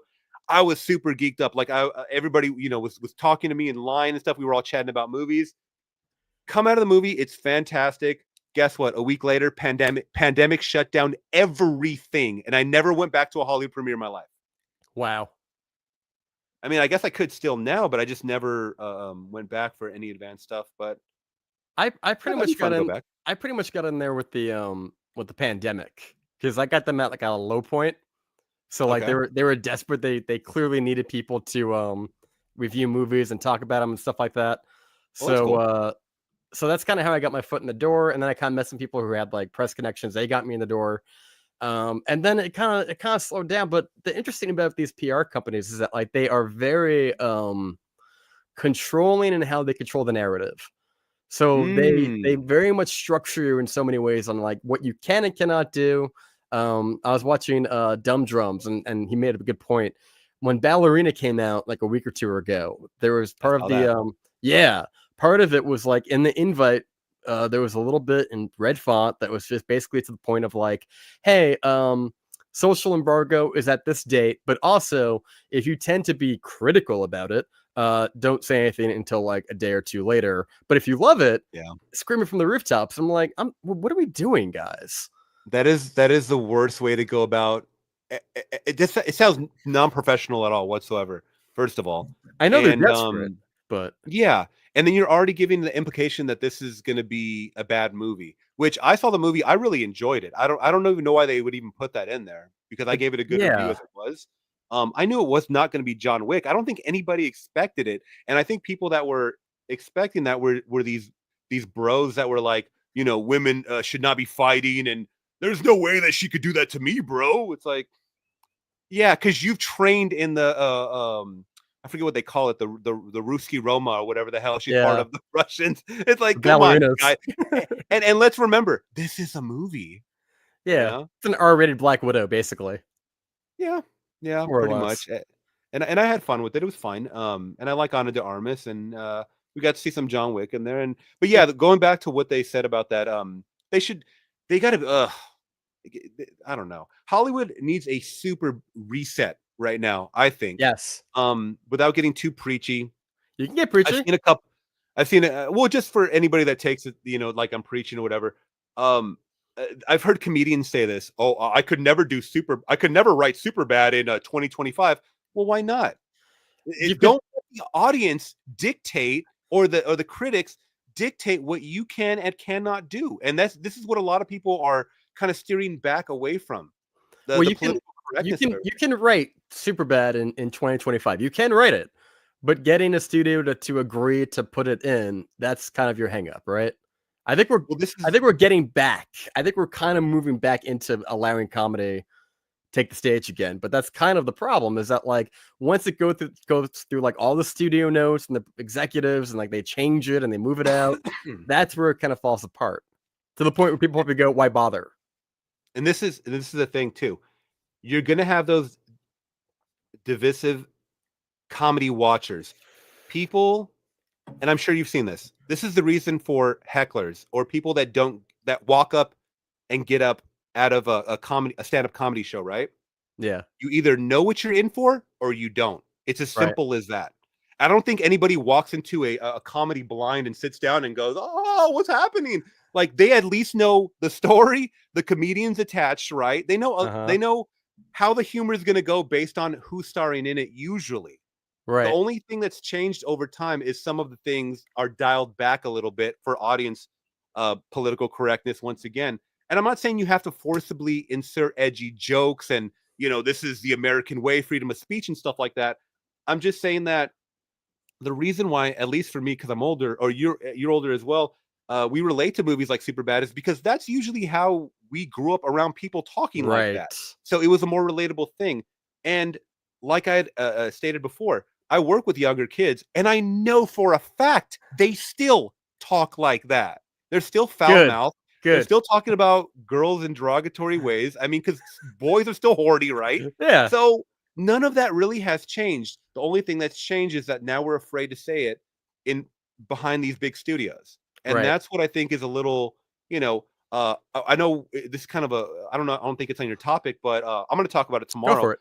The Spaceballs 2 thing. Yep. I'm kind of a little, I mean, we're talking about Mel Brooks, who did Blazing Saddles, which I think is one of the funniest comedies of all time. Absolutely. Could definitely not do that nowadays. But it's like, well, you wouldn't. Why would you? Because there already is a Blazing Saddles, right? Or Tropic Thunder. But yeah, Tropic Thunder thing. That was that one thing where it's like, to me, the only offensive, and I don't even think it was that offensive because they explain why they make fun of it during the movie. Yes. So it's like, if you don't get why this is the joke, then you just don't get They're this making movie fun of in general. actors. Exactly. They're Yeah. making fun of actors. They're making fun of the whole bit. But what I was going to say is that I hope, in that sense, with Spaceballs 2, and Spaceballs in general was not offensive, really. I mean, it was telling jokes and satirical, making fun of the Star Wars franchise. And I just hope they don't dial it back because the studio says, "Ooh, we're Disney Star Wars now, and we don't, we can't say certain things because that's going to literally kill Mel Brooks. He's 100 years old or 99 years old. And I don't think he's going to make it through the process of this movie if that's what's going to happen." Yeah, but I don't think it's gonna be a problem. And I'll tell you why. It's because like Okay. Disney and the studios you're speaking of, they're starting to realize like they're kind of losing money. Like Snow White was kind of like Yeah. the big stake in the heart of like, They've been losing money. we're done with all of this. And Yeah. coincidentally, I don't want to get political because YouTube kind of loses its shit over it. But like, I mean, it's 2025. Mhm. Trump won, and it's kind of like, there's a big punch back of like, okay, we're not gonna just pay money to go see a movie that is not well written, not smart. There's no love, there's no care. You're just checking boxes. Excuse me. But you're also just like, it's a little too preachy. Like, even we're talking about Ballerina. That I think that was a pretty good movie. Same with Furiosa, the Mad Max spinoff. Right. But people didn't go see these movies because they're so tired of watching the cliche of the girl boss and the Girl punching boss. down, or the lack of even trying, which is the biggest offense in my book. Because like, Yeah. I don't care if you have something passionate you want to say. If you want to say X, Y, and Z, show me that you actually care about what you're putting on the screen. Don't Yep. make it feel like it's a studio note, because that's typically what most people kind of hate. And like if you drive half an hour and you're bringing your family and you're spending like $100 on popcorn and everything else, and you walk away and it's just like I feel dead inside, then people aren't going to show up. Yeah. See, me personally, I don't really mind the girl boss as long as you throw a little bit of realism in there. I mean, sure, she's 120, 30 pounds, whatever. But if you put some big guns in her hand or knives or some of that, you're making it a little more plausible. Plus, she's trained. So, okay, she Yeah. can take some licks. Plus, you see her get her ass kicked in that movie a lot. I mean, the first club scene, she's getting her ass kicked. It's Well, not like she's handling, like she's my getting her ass kicked. my takeaway was like, all right, her deal is hand grenades and flamethrowers. Like that was my takeaway walking away from the movie. Mhm. But there was a bit of like, and I think this was pretty much built off the back of No Time to Die. She's got that scene in it where she has like a fight scene in a really nice dress, and like everybody Oh, saw yeah. that and said, let's give her a spinoff. That didn't happen. Bond went to Amazon. They're like, all right, fine, let's put her in John Wick. We'll expand the universe. The Continental also didn't do very well. That was like the prequel on TV. It was like Winston's backstory. That didn't do well. You very much need, like, we're showing up for the set pieces of the fights, right? And I think the problem with Ballerina a little bit, as good as she is, um, you could count the beats that she's like in a fight scene. She's like 1, 2, 3, 4, 5, 6. Where John Very Wick, choreographed. right? Keanu's been doing this since like '98 with the Matrix. He can do it without even looking. I was watching John Wick 4. The guy with the giant aviators. What's his name? Stick? No, that's who's the blind Oh, guy? You know what I'm talking about? Kane. I know. Kane. I'm thinking of Stick from Daredevil. Kane. Um, Yeah. and I'm thinking about the craftsmanship of this. And granted, he's like a long time performer fighter, but he Yeah. has to do it like he's looking this way, right? Like Mhm. he's got the glasses on, and he's the fighting is happening over here, but he's not even looking at. So like that has to take real skill to actually pull that off without even looking at what's in front of you. Oh, Versus yeah. like Anna De Armas, who's kind of just like 1, 2, 3, 4, 5. It's fine, but it's not John Wick. Oh, absolutely. And I don't think anyone really was walking into that thinking it was going to be on that level. It was just more of this side quest story, which once again, I mean, if you've seen the John Wick or any if you've seen any revenge movie in general, yeah, they kill your family, you go back for revenge, you train, you get the story, the oldest story told, right? Yeah. Which I wasn't mad at. I just wanted to see some cool shit for a couple of hours, and I wanted to believe her character. Did I believe her character, like as far as motivation? Not really, but I kind of felt it a little bit. I want to bring those waterworks. Like I want to feel that they killed your dad in front of you. Like I want to Right. feel your pain, and if you can bring me to feel something, then okay, I'll give you a pass. This she didn't really bring it, No. and I think she was focused a little bit too much on the badassery of it, They even have that and they even have that scene where John Wick is there and like they're like roughhousing basically. And mhm. she's basically like, they killed my father, and he's like, I know. Just like Let it go. They killed just literally everybody I know. you know? you still have a choice. Just leave. Yeah. Oh, he could have killed her in a heartbeat. I mean, he was just playing with her. He was like toying with her, and I totally get it. I did like that they acknowledged when she was training. There was her mentor or something, the woman that she was there that she met with when she was a child, where she goes, "Men are gonna have the advantage for the simple fact that you're built different. You're gonna when you get hit, it's gonna hurt more. You have to in a fight. The objective is just to win. So if you need to cheat, do that." And she kicks the guy in the balls immediately. I thought that shit was funny because when you're in a fight, you're not looking to fight fair. Who the fuck is fighting fair? You're just looking to win. Is it Well, right? I didn't have a problem with that because I was just watching like a behind the scenes on like, not to get off topic, but they were talking about the original Bourne Identity.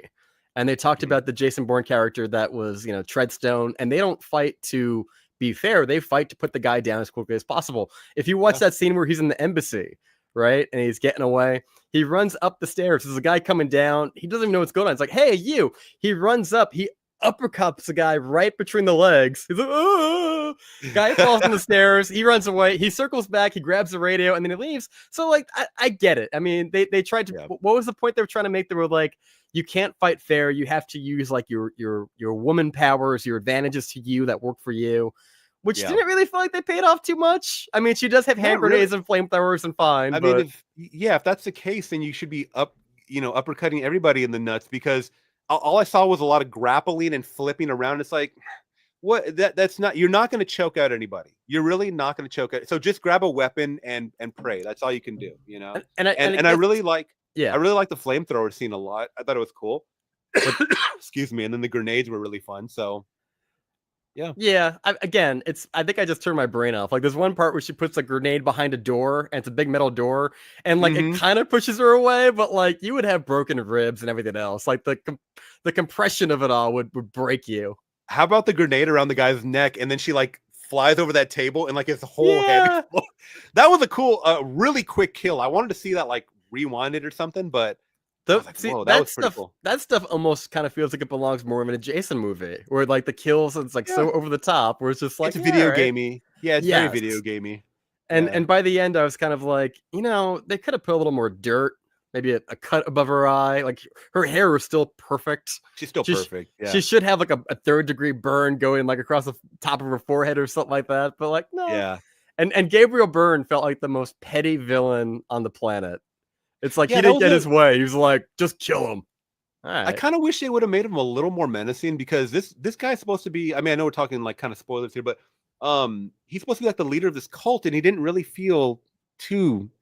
Like I didn't really, fear him too much at all, and Well, you lose all I that don't when know. he's like, I will not leave because I have been guarding that for 200 years. The leader of this town has always stood his ground and never ran away. Sir, John Wick is 10 minutes away. Get the car. Oh, when you Yeah, say it like that, all right, John Wick. All right, fuck tradition. I'm out. right. But there was like a couple of scenes where he was just like super petty about it. Like I forget. He's like the sisters are talking. Because we Mhm. introduced the sister character for no real apparent reason. It doesn't go anywhere, and he's just like, No. take them both out. She gets kind of nicked, and like you're like, oh, okay, that could have been a plot point. I think Yeah. my big takeaway from this movie was like, you know what, we're going the Fast and Furious route with this franchise now, because in the next one you can bring back John Wick, you can bring back Kane, you can bring back Mr. Nobody with his dog, you can bring back Ana de Armas, Daryl, Norman Reedus. You have like a Yeah. universe that's now building. You're bringing all these characters together, and I just hope it doesn't become about family. Yeah. Fast. Yeah. They're going the Fast and the Furious route for sure. I didn't even care for Norman Reedus' character in this. I was like, why? Like I like him as an actor, but he has such little screen time, and they're just like, okay, bye. Here, take care of this child. Yeah, Bye. he never You meets know. Wick. Yeah, it's kind of just like, all right, Maybe they are saving him for something later, but I mean, now we hear John Wick 5 is happening, and I'm like, it'll definitely I happen. don't. Let I was dogs. just watching forward. I'm like, he Yeah. ain't dead. Yeah, let dogs lie, I guess. And he's a bit, yeah, we gave him a fake funeral. He's actually hiding out, okay. But Um, why not? I We love wanna Wick, right? I love him. I Yeah. feel like we got so off topic. I want to talk I about. know. I want to talk. It's fun. This is fun. I've been having so much fun here. Can, can we talk, if you're not already going to say it, about No, go The ahead. Will Smith thing? Yeah, let's get that out of the way because this will be a short one. Okay. I don't have. And if you're in the chat, I really want to hear what you think. All right. Oh, we're So still talking the movie. Are we still talking the movie? I forgot. there we go. There's Will Smith. Will Smith put out a video 3 days ago called "Pretty Girls." I have some notes. Hold on, because this was last minute. God damn. Uh, it's called "Pretty Girls," and it is very much the You wrote return notes for of. this? You wrote notes for this? Well, I wrote down lyrics. I have lyrics Okay. from the hottest song of the year, Good "Pretty Lord. Girls," with the repeated line, "I like pretty girls. I love pretty girls. I like BBLs. That stand for bad bitches link up. Pop it in the club all night in the section. Picture perfect. I swear you're perfection." This whole song is basically just Will Smith proclaiming that he is single and straight, and he's in my opinion, I think he's too old. I think he's 60 years That is old. fun. Yeah, it's embarrassing. It, It's all I have to say, says Amanda in the chat. Yeah, and if you so watch, I'm sorry. Go ahead. Go ahead. No, I was gonna say real quick. I want to know what Q Reviews in the chat thinks, because he actually used to rap, and he's from Detroit, and I want to know. And he grew up on Will Smith too, just like I did. Q, what do you think about those lyrics right there? I didn't even hear the BBL line. I know he says BBL. I didn't hear him explain what it meant to him. But that totally makes sense. I know that he's single. I forgot about the whole gay rumor thing. I forgot about that. It's more than a uh, rumor, as Tatum says in Scream. There has been talk. oh really? Okay. I mean, But again, if I'm if an he's gonna outsider too. I don't know. if he's trying to escape the gay rumors, this is the gayest outfit right here on screen. Right? I don't know. What is this, dude? And I'm You're looking at the wearing a background. Marilyn Yeah. Monroe Oh, I didn't even shirt. notice that. Oh my god, dude. This is something you would see someone wearing on a Friday night walking down North Hollywood, okay, or West Hollywood, I should say, out here in California, which is the gay district. So, dude, you are really sending weird signals that this is supposed to be your comebacks. I'm single and straight song. I I'm will like, say this: I do like the beat. The beat is a little catchy, but the repetitive well, the hook or comments whatever is the weird. comments made a good point. They're like, if you turn the speed up to 1.25, the beat works. I saw that. I And I'm kind of like, didn't like it sped up, but oh yeah. I can see why they said that. But yeah, dude. And then I'm looking at this photo here. You're right. He's wearing a Marilyn Monroe, like Andy Warhol kind of shirt. He's got the banana pants on. I think that's a A tie. a tie that's pink and plastic and see through. That is some Okay. Pee Wee Herman shit, and we And know then Pee Wee Herman just came out as gay. yeah, and you're yeah, and you're looking at the background and you're like, these are the pretty girls. I'm like, I get. I mean, they're okay. You know what's funny is that I was telling my wife this too, because we were watching the video because I was like, "Do you like the song or not?" Because the internet's saying it's a bop, so I'm like really confused. And then some people are saying it's like the worst song of the year. Um, he's saying it's Pretty Girls. I go, did something happen? I understand inclusion and stuff like that, but the women, like facially wise, are these pretty girls, or is this like some obscurity that is now the Yeah. norm? Like we're like the Well, opposite of pretty has to be now pretty. Is that what it is? Or I guess you can argue like it's like the Tom Cruise thing, right? Where like by the time you get to like the eighth Mission Impossible, you have to put the females in there that look like they would actually link up with Will Smith. So like we have to make them a little bit older and more compatible, I guess maybe. this is I want B to like B list yeah, and dancers in the back. I don't want to shit on the women because like they're just there for a job and like it's fine. Like I'm not gonna shit on Yeah, them. I'm shitting on Will Smith because this is laughable. yeah. What I love about this video, and by that I mean hate and think it's hysterical, is like the intro outro of him going into like a therapist's office, which is like I'm just having flashbacks of like the Red Table with Jada, where it's like Do you?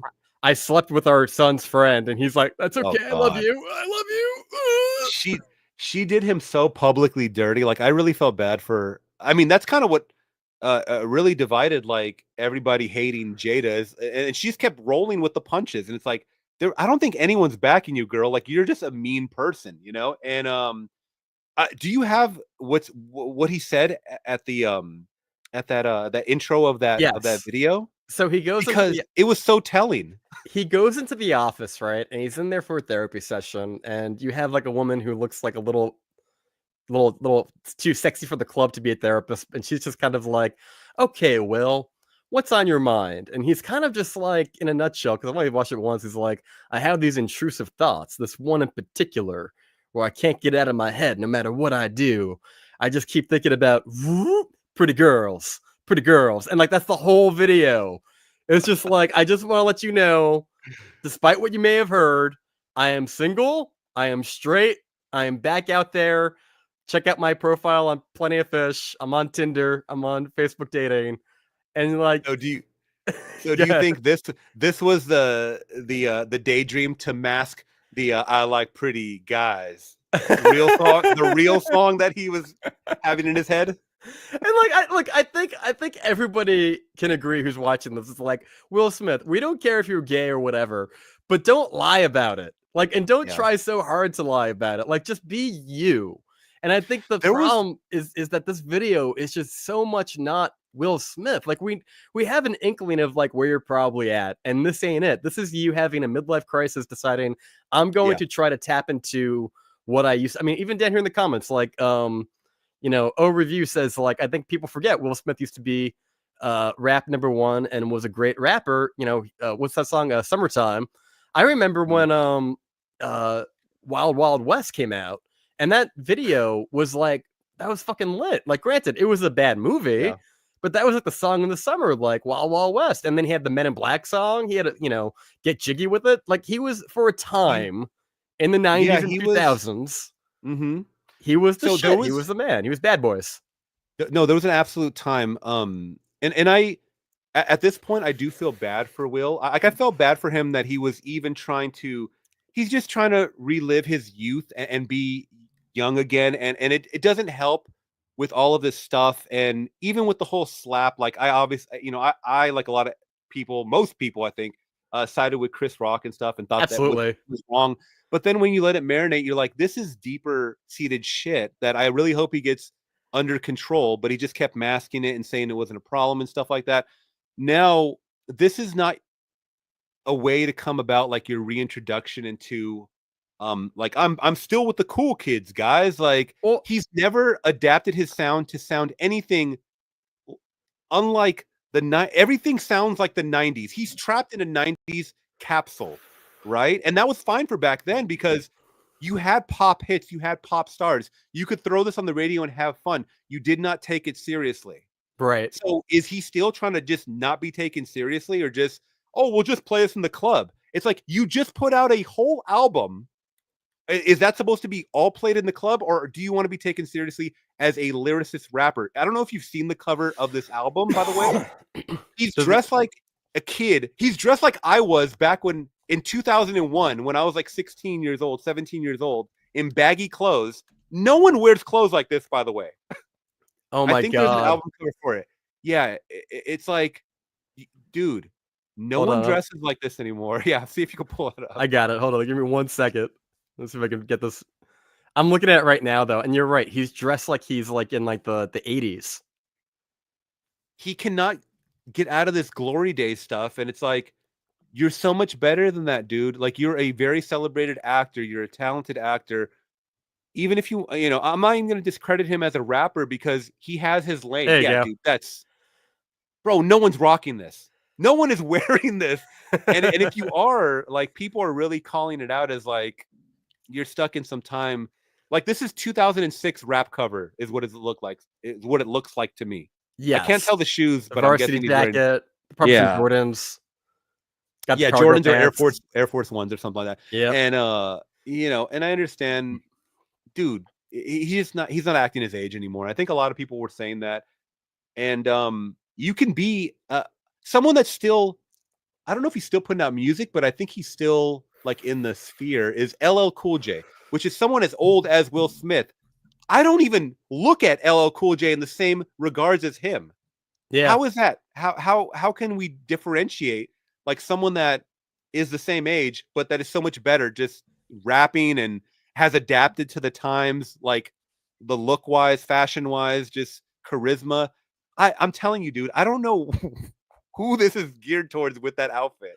I don't know. I have a take. My take is Okay. that like Will Smith had like a roadmap, right? And it was like he started up with like Fresh Prince, and then he moved on to music and stuff like that, or he did the same time. And then he did the movies, he did the big blockbusters like Men in Black, Wild Wild West, Independence Day, all that. And then he was like, now I want the Oscar. He did like Ali, he did Seven Yeah. Pounds, he did King Richard, right? And you know what? He was following that roadmap perfectly. I mean, he won the goddamn Oscar. Like all Mm-hmm. he had to do was not slap Chris Rock, but he slaps Chris Rock. I mean, we already knew all the tea that was spilled on because he outed himself, but going on that show with Jada, talking about like Jada's lovers and stuff like that. And it That woman feels just ruined like, him. yeah, and it feels like he tried to. And here's the thing that really probably pisses everybody off. I feel is Mm-hmm. that after Chris Rock got slapped, he apologized to the Academy. He didn't apologize to Chris for like weeks later. And even then, it felt very like a PR team wrote this. It wasn't from the heart. It just felt very like produced by the suits that do this Yeah. kind of things. And ever since that, it's kind of just been like he's trying to be like that bully who pretends that he didn't do what he did, or just kind of like oh, that didn't happen. Don't worry about it. Like Yeah. even as early as watching him like dance at like the Oscar night, he's got like the Oscar and he's like, no, no, no, no, no, no, no. Like not even a care in the world of like, I think I destroyed my career. If Um, he was smart, he could do a whole, during these award shows, he could do. I don't know if you saw it because I grew up on a lot of hip hop, so like I watched the BET Awards recently, and they did a like a whole collaboration of like early 2000s like R&B and hip hop like on yeah, one main stage. I thought it was very very cool because I hadn't seen these stars like Ashanti, Mia, B2K, like Little Bow Wow was on there, and it was cool to see them come out. Ti was on there, and they came out and they did like some of their famous songs for like 1 minute. If Yeah. he were smart, he could do like some residency, like Jennifer Lopez is doing in Vegas, and do his hits from the 90s and 2000s. And there is no shame in that. Right. Step away from the mic currently. There's nothing new for you, guy. Like, it's over. Or I think if you're gonna do this, right? I'm not see like a key review says like, he's human, he made a mistake, bro. Everyone has a bad day in the office. I get that. But that's not what I find off-putting about this, is that it just feels like it's so removed from like the pulse.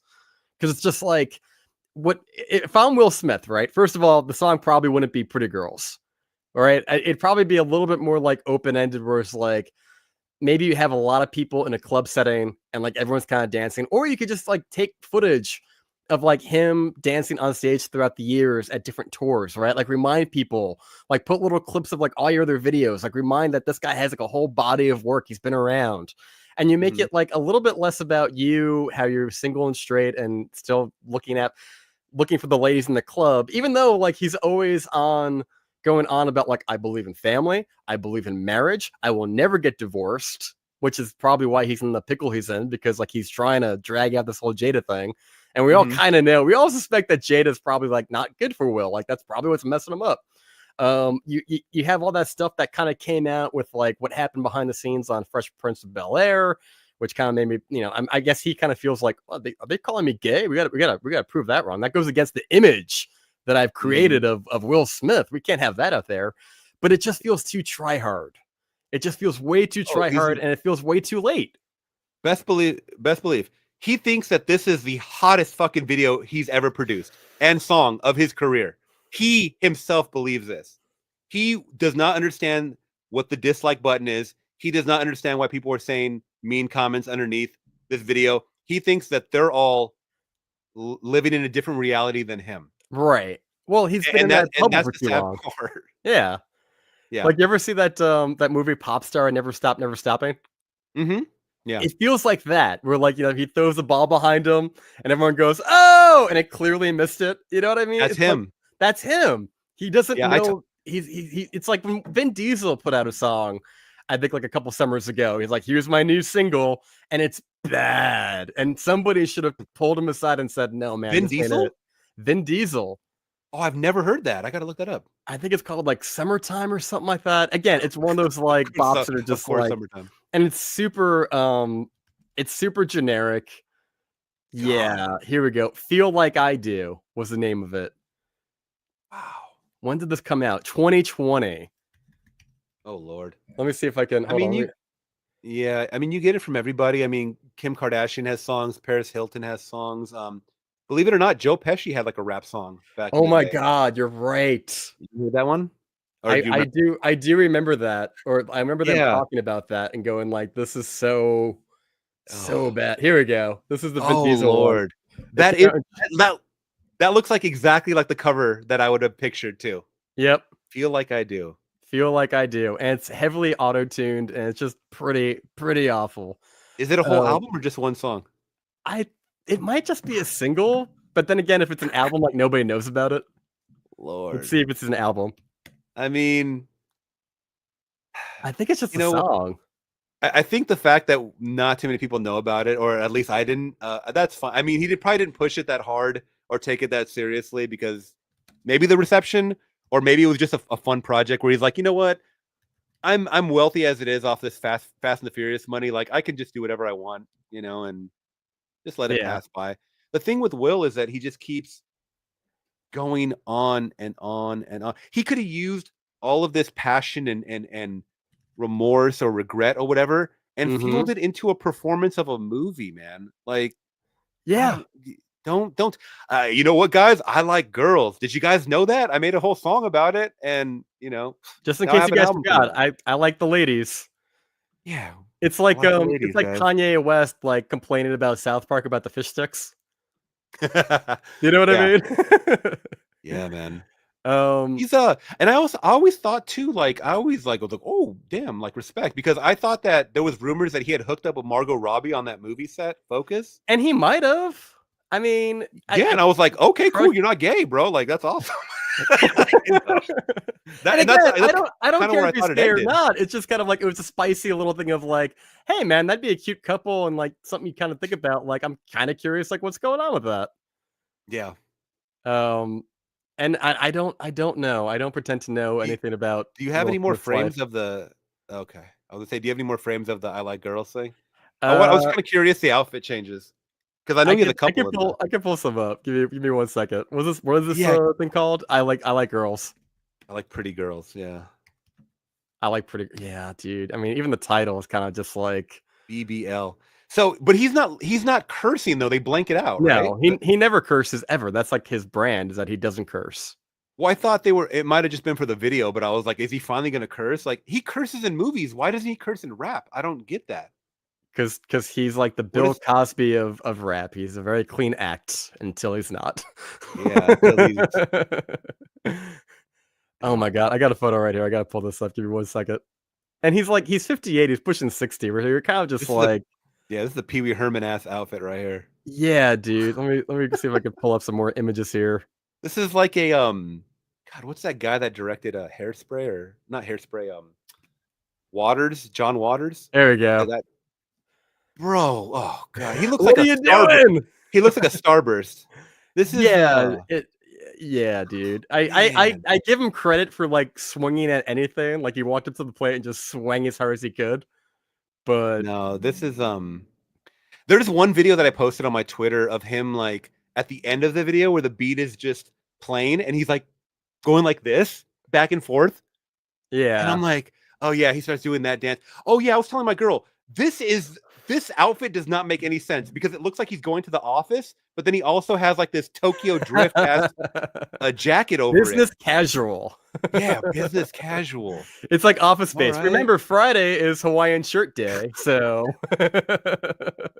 He totally picked out these outfits himself too. You know he oh did. yeah, straight from the closet. And everyone said they're Yeah. great, they're perfect. Yeah, no, that's the thing. That's what I was gonna say too, is that before all the YouTube stuff in my personal life, I used to DJ and actually work with like musical like rappers and artists and stuff like that. And I can totally attest to new guys coming around being the yes men 100%. Anybody that's trying to be involved in your circle, especially if you're successful, they will kiss your ass when it Oh comes to yeah. constructive criticism. And then when I give actual, constructive criticism, someone that's been there for years, the artist will not understand why everybody else is saying, yes, this is a banger. And the person that's been there along with you for years says, no, I think maybe you should change this a little bit because they've Yeah. already been infiltrated by so much praise, you know? Yeah, I and the song's not good. I think that's what when it really comes down to it. If the song No. was good, I probably could like hand wave all this away, kind of. He should have sampled something because all his songs are all samples, right? The Wild Wild West, the Men in Black, every song of his, Miami, it all is a sample track. Just like how P Diddy used to, I hate to mention P Diddy, but P Diddy, all his successful songs were samples of old songs, and Yeah. that's the formula that Will followed, which made them very memorable. No one's gonna remember this. I'm sorry. Next year. Well, and I think, going back to what we were talking about earlier, it's like I think young people today, they want their own stuff. They want their own IPs. They want their own originality. They don't want things that are dusted off from like 30 years ago to be Yeah. like what they look back on and like, oh yeah, we had Will Smith, I Like Pretty Girls. We had a reboot of this, a reboot of that. It's like they want their own stuff, which is probably why the kid from The Back Doors is getting his own movie. It's like Mhm. that's kind of the direction it's slowly starting to go in. But big executives they want something that you recognize. They want to save money on advertising. So I guess that's kind of Yeah. why they're going. But again, I mean, we'll see how this goes. It only dropped 3 days ago. Do you have any final thoughts on Will Smith before we kind of shift? Oh, I mean, a great actor. I hope he gets help soon. That's all I can say. I mean, I he can I afford it, you know, yeah. but He needs to go touch some grass. He needs to go outside, touch some grass, get leveled, go get go talk make another to Men in Black movie. Go make another damn Bad Boys. yeah, All go make right. that well yeah, even I saw that the latest Bad Boys movie where like Martin Lawrence is like you need to get your head in the game and he slaps him like 3 times like ha ha ha ha ha he slapped him back. Like Yeah. they're trying to like do damage control while also trying to pretend it didn't even happen or it wasn't a big deal. And ultimately, it's not even that it's such a big deal. Although if I was Chris Rock, I would hate him forever. Like you really made me look like an idiot on stage when I was trying to host the Oscars. Like we can move past that, but it's kind of like if you've ever like teased somebody for something dumb they did, and rather than them just being like, you know what, I made a mistake and we can all laugh about it now, it's like staying with the point of like, I was right. I can't explain why I was right, but I was right, and it wasn't even a big deal. I don't want to try and make it a big deal, and never letting it go. It's just like it's just out of touch. There's one thing I get from this is like it's very out of touch and out of sync. Of like, I don't know, man. And you're right. Like, what are we doing here? Do you have a maybe I can look it up as well. I would just kind of like to know the like to dislike ratio on something like this. I could possibly I have We the could pull it up. We could pull I it have up. the extension. Yeah, the extension. Jamie, can you put up on the screen the Will Smith? Yeah, See. Jamie, let's get Jamie. I like pretty girls. Will Smith. So he hasn't even broke 1 million, which I'm surprised in 3 days. 743,000. It's still a lot. It's been a problem. Surprisingly, 35,000 likes. 16 negative. Yeah, 16,000 negative. So I thought this would have a more negative ratio, but so he's got like 2/3, right? Roughly. he's performing. He's on tour in the UK and Germany coming up. Yeah. Wow. What is happening? Well, you know what? It's also a song like if you're trying to like make it get like a big broad appeal, like I Like Pretty Girls feels like a thing you can easily translate into every language and it could be a bop in like other countries. It doesn't take a lot of effort, you know? Yeah. Also, I feel like he's deleting comments because every single comment is like very positive or like speed it up to 1.25 and you're good. I mean, even the beginning of the video, he's like, "What is he? It's been a problem ever since I was a little boy." Yeah, what does that mean? It's gotten worse as I've gotten older. I thought I had it under control, but I'm literally experiencing it right now. Like, yeah, they're trying to play it up like it's like a therapy session. Like he's a sexaholic or something. Yeah, like it's like this is like he's doing an apology for liking girls, I guess. Even though I don't think he's ever been accused of. No one's ever been accused. Yeah, no one's ever accused. Like we've always said that Will is very charming. It's not on trial. Yeah, it's never on trial. And he's a funny actor, and he's got some good bops. But no one's ever said, "Hey, you know, you're just such a womanizer." It's almost like Michael Jackson doing Billie Jean, where it's just like, "Yeah, I'm a ladies' man, and like, you know, but the kid ain't my son, and I'm such a straight guy, and you know, as you all know," and you're just like, "Okay." Yeah. This is kind of interesting when you think about it, like a gay guy cosplaying as a straight man. That's kind of what I'm getting right here. It's too try hard. It's too that's the problem. It's trying too hard, and we're laughing more at the fact that you're trying too hard. I feel. Is that fair? Absolutely. Yeah. Absolutely. Yeah. I think so. Let's get off of Will Smith. All right. I don't want to get jiggy with it anymore. No problem. I mean, I still will play the old stuff. Don't get me wrong, and I still get a good feeling, like, you know, when you want to get in a good mood or just have fun with music. No. Yeah, that's always going to get a party started, right? Yeah, always, you know, or even Wild Wild West and stuff. Oh, this is what I wanted to touch on really quick, since we're on the Will Smith thing. Let's do it. Did you see the interviews where he was talking about? I mean, you probably know about that. He supposedly turned down The Matrix, right? Yes. Like he was in supposed to be the leading role. Now he's claiming that he turned down Christopher Nolan's Inception. I didn't hear that. He just came out with that like yesterday. He was supposed to be instead of a Leonardo DiCaprio. So now I'm starting to think: is this guy just trying to catch praise off of these stories, or did these really happen? He just keeps saying that he's turning down weird stories that sound that don't make sense to him in the moment, which I can understand. If someone pitches Inception to you, or someone pitches, you know, Matrix to you, and it doesn't seem like a fit at the time, you're going to pass up on them.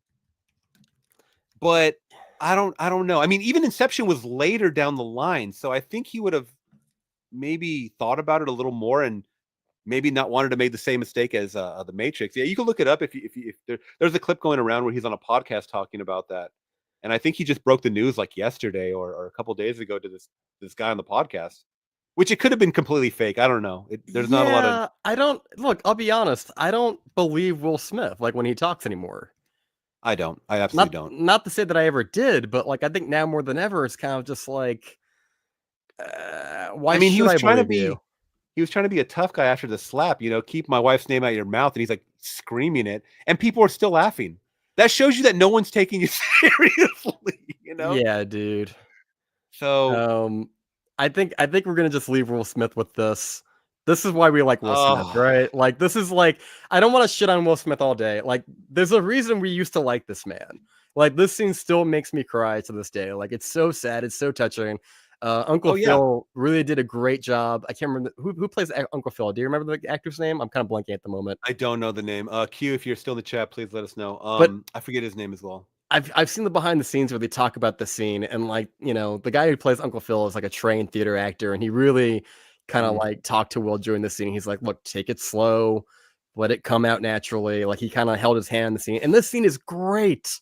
I mean, if you don't cry during the scene, then you don't have a heart, man. Like it's just Ben Vereen plays the dad, and he walks out on him again, and like it really like Will Smith is an actor. Oh, it plays so well, like from beginning to end. Like when the dad comes in and like there's like no music. In the sitcoms they would always have like some kind of backing music or whatever. Like it was just very silent. Silence. You were just listening to all the dialogue, like not an audience member like saying a damn word, until the end when they're clapping and stuff like that. It was a very good scene, but someone should change this meme to "How come Hollywood don't want me, man?" That should be it. How come pretty girls don't want me, man? Yeah. Yes. I want them. I like Yeah. BBLs. That stands for bad bitches link up. Bad bitches link up. Yeah, God, dude. It's like somebody's dad trying to be ChatGPT could have wrote cool. something better than that. Maybe it did. Maybe it did. I don't know. That's All wild, right. man. Our final topic for the night. I don't want to keep Big D here too long. No problem. Our final topic for the night is that this Wednesday we're getting the sequel to 28 Days Later and 20 Years Later. 28 years later. Sorry, 28 days, weeks, and years. You got it. You know what we're talking about. It's the most hyped horror movie of the season.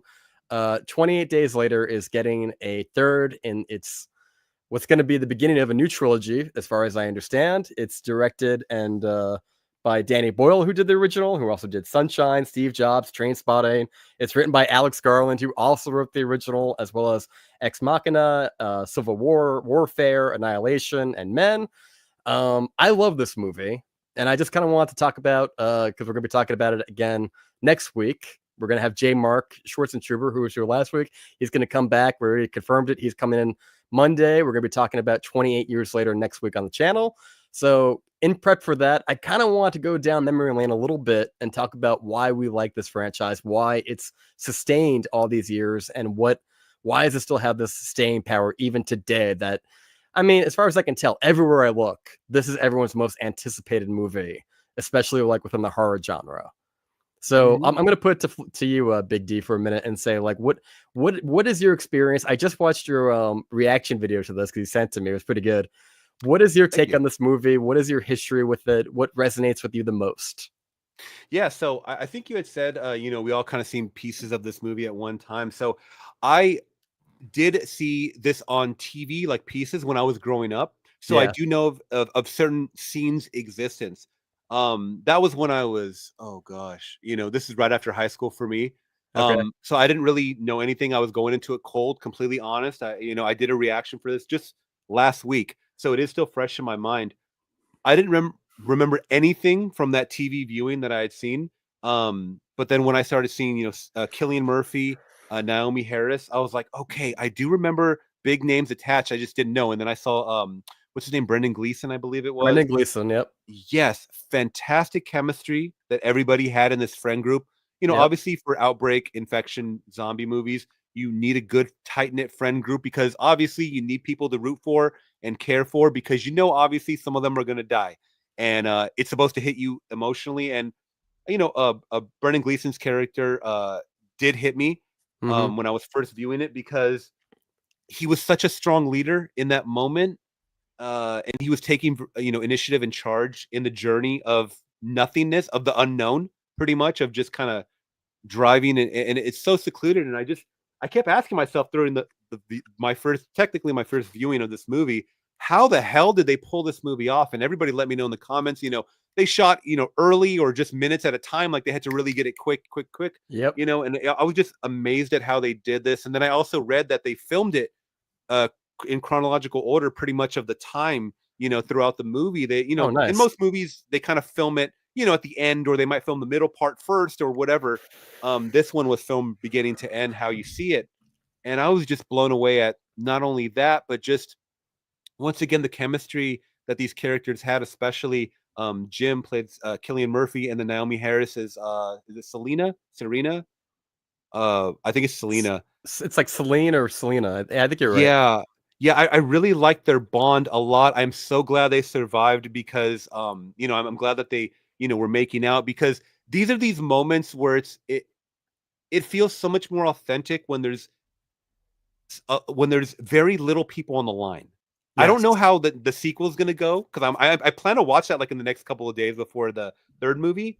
But because we have such a small group, we don't know who else is out there. We don't know. I mean, he leans back at one point and he sees a damn plane, and it's like, okay, were we just quarantined? Like, is the rest of the world infected or not? Who's alive and who's not? And I really like seeing that. But I like to see that he even tells Celine, he goes, there is something to live for. Like, it's not all complete shit. And I love lines like that. Yes. Because people could pass this off as just another dumb horror movie. But when you add realistic lines that are quotable or just feel very authentic, it sticks with you, right? Mm-hmm. And I rated this movie very, very high. I saw it on a streamer, so I need to get it in physical. And I loved it. I absolutely love this movie, and I would rewatch it again too. I'm not, I don't know if you can see in the back, I have a Dawn of the Dead poster. I'm a fan of the slower, brainless moving zombies. And but the infection, like Resident Evil type of zombies, I do like too, but I just instinctually call them zombies, but I know that they're not zombies. I'm in the same boat, man. People come at me in the comments, and I'm like, I know, but I mean, what are we supposed to call? I guess they're just undead, right? Like, they're alive. They're not dead, so they're not zombies. I usually just say infected. Yeah, I just say infected. Infected, okay. Yeah, but then throughout, I'm like, oh, watch for the zombie, and it's like, well, it's not a zombie. And I have the same sentiment as you do with this movie, because like when you start off with the characters, the first half of the movie, or I guess I should say the middle part of the movie, like chapter 2 of this movie, is kind of a slow point, right? Like, you start off with a banger. It's very Walking Dead. He wakes up in a hospital alone. He goes outside. We have those great scenes with like Big Ben, and we're in London. They cleared all the streets. They had to shoot those like in the early parts of the day, which they would never pull that off today. I feel like it would cost them way too much, and the way that things are in Hollywood, like, would never pull it off today. He finally meets up with the characters, Selena. Her name is Selena. Brendan Gleeson plays the character of Frank. Frank is very charming and endearing. And Jim and Selena, like, they're both kind of like these, we've been through some shit kind of characters. They're a little bit closed off, but as you watch the movie, they kind of like grow as characters. They heal. They come together. I was watching this with my current girlfriend, and we were watching it, and it's a very sweet movie. Like, we were watching a movie before this called The Gorge, which I don't think got like a lot of good reviews. I love that one. See, me too. I loved it. Yeah, we loved it too. Like, I remember, like, it was like a small movie. We watched it together, and like, it was like, oh, these characters are great. And I think it was like Critical Drinker and all the rest of them. They were kind of just like, I like Critical Drinker and Neurotic and all them. But then again, like, they sometimes go too far, where like sometimes they just shit on everything. And I get like that's like their bread and butter, and that's what they do. But like they rip this one a new one, and I'm like, how do you not like The Gorge? It's kind of like a legitimate, like, romantic action thriller sci-fi movie, and it just works pretty well at the leads. And I feel like this one has the same sentiment. Like, I'll pull up my favorite scene in the movie in the end. Let's see here. Here we go. That was longer than a heartbeat. Like, that entire scene, right? See, I'm getting goosebumps just thinking about it. Granted, he grows as such a character in this movie too, because he starts off very weak. She's the girl boss. I mean, she's already seen shit. She's got her shit. she has a partner who she has to literally like butcher because he Yeah. gets infected, and she has seen some shit and she's done some shit, right? He Uh-huh. is still wet behind the ears. He's just seen some stuff at this point. He has now grown into a killer because he's killed people at this point, Right. and he is now fighting to save her and the daughter, the other girl, Mhm. and he has nothing. Like, this is his group now. He is now trying to fight for them, and I do love that line too. Again, sorry, I didn't want to cut you off. No, no, you're fine. But you're right. It's like he's wet behind the ears. He doesn't know what he's doing. He just woke up, and like so, like I guess it's not until like they decide that they're gonna, in true James Bond fashion, we can't shoot him here. We have to walk him out into the backyard, and we have to dig a hole, and we gotta monologue. And it's only then that he goes like full Rambo, and he comes back and he takes the guys out, and he lets the one infected on the loose, and like all that. The score though, the score is fantastic when he's So taking good. everybody out, and like you're legitimately afraid for like Selena and the little girl, and even him. You're like, come on, man, just get to the finish line. And then even in the scene leading up right to this, it's like you there's a part of me it's like, oh my god, please do not chop his head off because he's not saying anything. That's what I thought would happen. I thought they were going to hit me with a twist ending, and I was like, God, that would be so. Oh, Because I might shed a tear if that happened. because that's Night of the Living Dead too, right? The guy lives in the end, and Oh, the yeah, locals yeah. come in with the rifles and they shoot him in the head because they don't know any better. So I'm like, in true zombie, not zombie movie, like that's what I was expecting. And then like Yeah. he comes in and he says that was longer than a heartbeat, which is a callback to earlier. And like they make out, and it's a very sweet movie. Naomi Harris is fantastic in this. Oh, great. She's great at it. Yeah.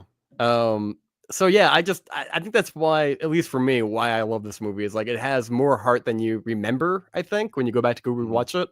Because I think most people are kind of like, oh, it's kind of like the Walking Dead setup. He wakes up in the hospital, there's no one there, he finds survivors, they kind of, make their way through. Yeah. I'm very excited for the new one because we have Danny Boyle and Alexander not Skarsgård.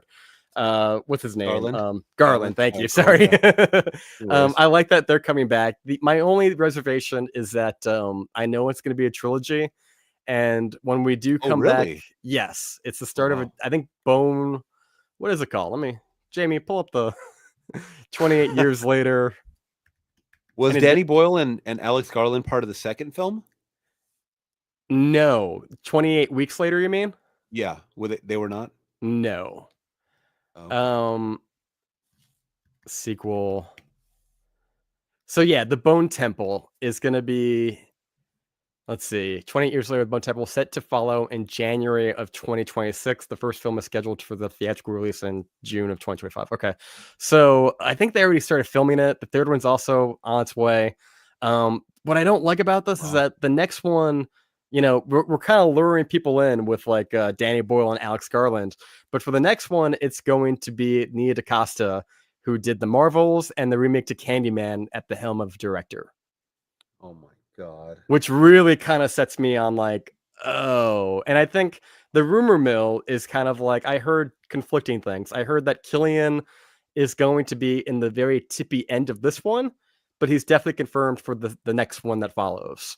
But you won't have Danny Boyle or Alexander Garland back, so it's kind of like, I really hope they don't mess it up, because if they do, I just want to preserve my memory of this movie and leave it alone. Why do they always pass off these franchises to weak directors? Like, it's like they're purposely knowing that, oh, it's just a later movie. You're on the fourth and fifth movie at this point. Just pass it off to anybody. I guess I don't like money, that. right? Because it's like you pay for Alexander Garland and Danny Boyle initially, and best believe they're going to be like producers on the sequels, or like they're going to get paid. But Yeah. like Hollywood wants to push cheaper talent. When you get somebody like Nia DaCosta, it's not like Christopher Nolan, where if the director has pushback, it's going to be a problem. It's kind of just like, if you push back, you won't be invited to play anymore. Like, you won't be able to do, like, they want puppets. You know what I mean? They don't Yeah. want somebody with a real vision. They want to be able to give studio notes and just do XYZ without any pushback whatsoever. Plus, they're cheaper. You're not going to pay a lot of money for Nia DaCosta. That's why I dislike modern Hollywood. I mean, I go, if you go back in my movie reactions, my channel recommends a lot of movies from yesteryear, like all the way back to the 20s. I watch movies, and I definitely have gotten a better appreciation over the last couple of years for cinema. And every time I keep jumping back, going back to the A-list stubs where I am going back to the theater now, I just find a different, it's a 50-50. Either Yeah. I get a really good movie or a really, really bad movie. But when I get those bad movies, which is the majority, it makes me not want to watch new movies again. People, oh, you watch the new Netflix movie?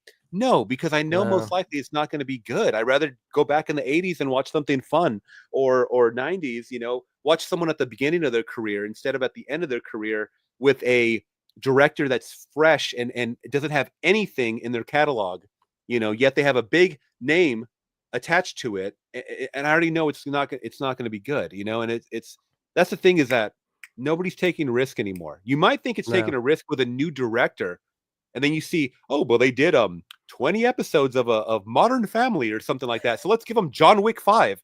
What? Some of these matchups don't make any sense. Who's Or your uncle? What? Who's your uncle? Like, how My did you uncle? get? No. How did they get that part? Like, how did they land that? Oh, How I they? didn't know you were doing a reference. No. It's like, Okay. who's your famous Hollywood producer uncle that Oh, yeah. got you this part? Oh God, the nepotism is out the roof. I mean, Spaceballs. They just Spaceballs 2. They just introduced what is it? Bill Paxton's son Yeah. is going to be part of that movie too. Mm-hmm. Wyatt Russell's in The damn near everything. So it's like, Century, Jack Quaid's and yeah, everything. Kind of tired of Jack Quaid. yeah. So it's like, and I don't mind it if they're good. If they're good Correct. actors, they can follow in the footsteps. Like, I know Wyatt Russell's never going to be as good as Kurt Russell, but that's just my personal opinion. Who knows? Maybe he might be in 20 years. But I'm just recently fresh off of Tombstone, so it's like, you have big shoes to fill, kid. So I don't know. We'll see. I'm just a more fan of the older movies, and I'm just, so every time they bring it, oh, so and so is gonna redo this movie, or I'm just not hyped for it anymore. I saw a clip with Wyatt Russell and Kurt Russell together. I think they were promoting this Godzilla Apple TV Plus show that came out a couple years ago. I saw And one episode, yeah. I didn't even bother. This is around the time of Night Swim, and I was like, I don't care. And they were interviewing the two of them together, and they were asking Wyatt. They were like, "Hey, man, if you could play your dad's characters, if you could reboot one of them, who would you pick?" And he picked R.J. McCready from The Thing. And Kurt Russell just like started laughing, like slapping his fucking knee, going, ah, ha, ha, ha, ha. And Brian's like, what? I think I could do. He's like, yeah, we'll get you the sombrero. Ha, ha, ha. It's like, even he knows, like, you can't touch those movies, like you were not Kurt Russell. I'm telling you, there's gonna be a moment, dude, where they start touching movies. I mean, there's already remakes of remakes, right? Uh-huh. They're gonna redo The Thing, since they fucked up on the Thing Not. 2011 or whatever it was. Yeah. They're gonna eventually do Back to the Future. They're gonna do something with some Indiana Jones shit. They're gonna just revamp all the biggest IP in the last 40, 50 years. Just pass it off to new people. They're not gonna include the new people. They're gonna mention them in passing, I'm sure. And it's just gonna ruin everything. And Hollywood is a Glenn Powell and Sydney Sweeney will star in all of them. Absolutely. And Pedro Pascal, don't forget about him. He's another. So, he's the one I'm really tired of. Like, when you look at, like, I'll put another poll up to you guys, and I'll ask you too. I really want Edmund too, because I love Ari Aster, but what the fuck, man? I don't want to see Pedro Pascal in that. Can you replace him with someone else? Wait, what movie are you talking about? Edmonton? Oh yeah, the Joaquin Phoenix.